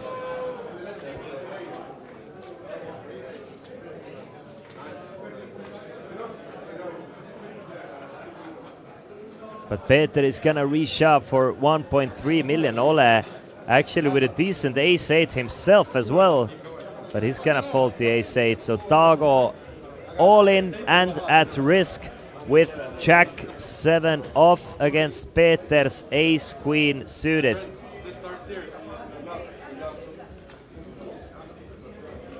Dago needs to get lucky one more time, but should Dago actually hit the jack or 7, he's right back in it with 1.1 million. And there it is. There's the 7 on the flop, but just to keep it interesting, it's 2 overcards and a flush draw for Peter. Peter hits the queen on a turn, so Tago needs to get super lucky now on the river. Instead, it's the 8 of clubs on the river, giving Peter the super nuts. And Tago Tam has been eliminated in 4th place. He will take home 4,325 euros, and we are down to our final 3 players. And I have some news for you guys. We are gonna go on a small break just because these remaining 3 players are gonna go sit out for a while and discuss a deal. So these players are gonna go out and discuss a deal, and whether they're gonna make a deal or not, and what the deal will be and how much will be left to play for, will be discussed after we come back. So we will be back in about 5 minutes to give these guys a chance to discuss a deal, because 3rd place is 5,500 euros, 2nd place 7,200 euros, but 1st place is 1,200 euros, so 7k difference. Basically 2nd place money difference between 3rd and 2nd place. It's very much understandable these guys want to discuss it. Let's give them this opportunity, and we will be right back. Sitting here live in Tallinn, Coolbet Open, just finished Nation Cup, and the runner-up, Christian Arstad, Syx. Congratulations. Thank you so much. How does it feel? Now happy. Been a fun tournament, fun concepts, and yeah, it is what it is. Can I walk us through the process? Nation Cup, what is it and what's the concept in Norway? Well, we started off with open quarterfinals, free-for-all, and if you win that one, well, 1st and 2nd got a seat in the semi-final. So we were 12 or 14, I think, playing a semi-final, and the winner got a package here and a seat in the final. And you got the package, and you got the seat, and you got runner-up. Congratulations again, it's amazing. So it's a fun concept, right? It's just from a low roller concept, and yeah, so I was just thrilled to be representing Norway, since I'm a streamer as well, and I got my rail here, and everything's awesome. I was just about to say that your rail here was fantastic. I mean, and that has to support you. It's like a football team. Yeah, of course. They told me up front they were going to come and rail, and of course that's fun being the representative of Norway. So you are a streamer, and you stream at Coolbet and other sites. How does it feel, and why do you choose to stream at Coolbet? Just the community. It's so much fun. With the Coolbet Open, I've been to many of them, and I'm just glad to represent Coolbet. And would you say that you're a good poker player in the real world, or better in online, or where is your strength? Well, when you phrase it like that, I 100% most like to play live. Meeting the people, look them in the eyes when we play, spot the fish like yourself, and yeah, so much more fun when I play live. Thank you for that, I like you very much. Can you try to scream like me? Heja Sverige! Heja Sverige för helvete! Oh, happiness! People got angry here. Last but not least, while in Tallinn, any recommendation what to do outside poker? Oh, I just love the old town. Been around the old town, visited a big church up in the tower. I think so many fun bars, good restaurants. It's so much fun to do here. Tallinn delivers. It does, it does. Thank you. Thank you.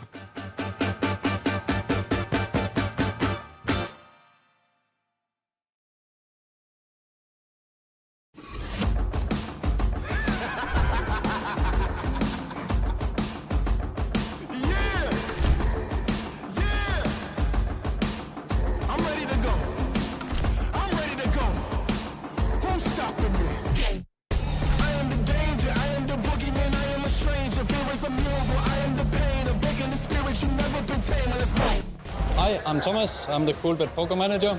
We're back here in Tallinn for the 7th edition of Coolbet Open. We're very excited to see you all.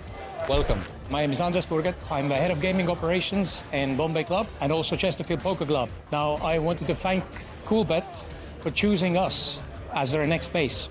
Thank you for coming back to Estonia. Good luck, everyone. Welcome to Tallinn, Coolbet Open 2024, official open. See you soon.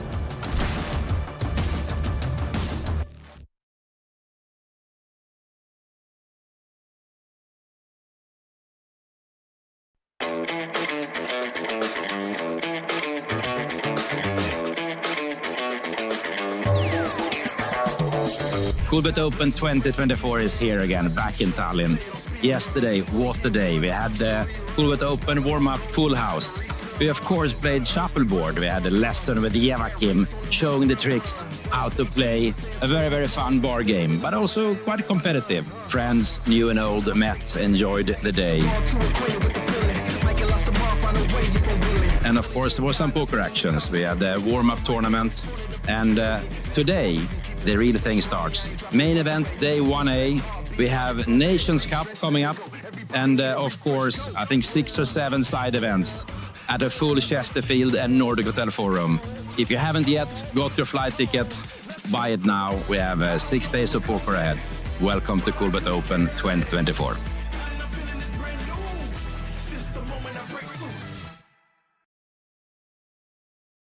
So here we are at Coolbet Open 2024, and standing next to me is Jimmy Enterby, who won an amazing treat in Sweden. How did you get there, sir? I qualified through Coolbet, and it was, I think it was 6 qualifications appearance, and I won 4 of them. So I have 4 packages to this trip, so it went quite well, and my plan is to win this semi-final as well now to Nations Cup. But that's quite insane. So every country had their own Nation Cups, apparently. And Sweden had 6 different online qualifiers, and you scooped home 4. Yes, 4 of them. So I'm happy with that, you can say. Did you bring mom and dad and sister, brother? Who got the packages? You got 4 packages, I understood. Yeah, exactly. But I have 2 friends with me. Very nice, very nice. And today then you have the semi-final. Welcome, welcome, welcome back to beautiful Tallinn, Estonia and Chesterfield Poker Club, where Coolbet Open is being played out this weekend and throughout this whole week actually. And we are with our final 3 players on this Deepstack Championship tournament. The players took a short break to figure out a deal, and the deal has been made. These guys have all guaranteed themselves a nice chunk of change. Johnny takes home 7,337 euros. Alger 7,242 euros, and Peter 7,762 euros. Plus they are still playing for the title, and 2,483 euros. So should Peter win this one, he's gonna take home more than 10,000 euros from this tournament. But should Johnny or Alger win this one, they're gonna win close to 10,000 euros. So I'm excited to see how this one plays out. The Deepstack tournament isn't that deep any longer, and now once the deal has made, I'm pretty sure the play is gonna get even more fast and loose than it has been. We have lost in 4th place Tago Tamm, the most accomplished player of this final table. Definitely a sigh of relief for all these guys. But yeah, still 2,483 euros to play for, plus the elusive Coolbet Open Deepstack Championship title and the bragging rights, and either 10,000 euros or close to 10,000 euros, depending on which of these 3 guys ends up winning this crapshoot of a final table. My name is Christian Laas. Blinds are 80,000, 160,000, meaning that the average stack is 11 big blinds, boys. 11 big blinds. All at Johnny with 9.5 of those big blinds. Definitely good enough to go all in here. 400k in the middle. The deal has already been made. Everything to win and nothing to lose now. Basically, it doesn't matter if you get 2nd or 3rd, you need to ship this one. All at Johnny goes all in with the King 9. Peter, let's go off the Jack 8. And all at Johnny now up to 1.9 million against couple players with 1.5 and 1.7. So very, very, very evenly stacked. Peter took home the most amount of money from the deal, but whoever wins this one ends up winning, definitely winning more. 7 more minutes of this level, after which we will switch to 100,000 and 200,000. Very good showing for all these guys. I'm not 100% sure about their biggest live cash, but it's definitely up there. Definitely already a successful Coolbet Open for all of these guys. Alger, 65 of spades.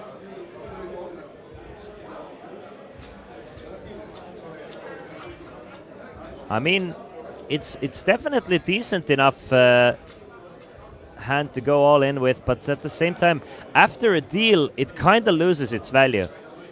I think 65 is like, I think before the deal, Peter would definitely fold the ace-7, but now that the deal is done, we're just playing for the win. Peter is more likely to call with these middling aces. So Peter makes the call with the ace-7, and Ole Johnny finds ace-king on the big blind, and it could be over right here, right now. Ole Johnny he has to make the call with the ace-king, so whoever wins this hand will more than likely win the whole tournament. I mean, Ole, it's ace-king of diamonds.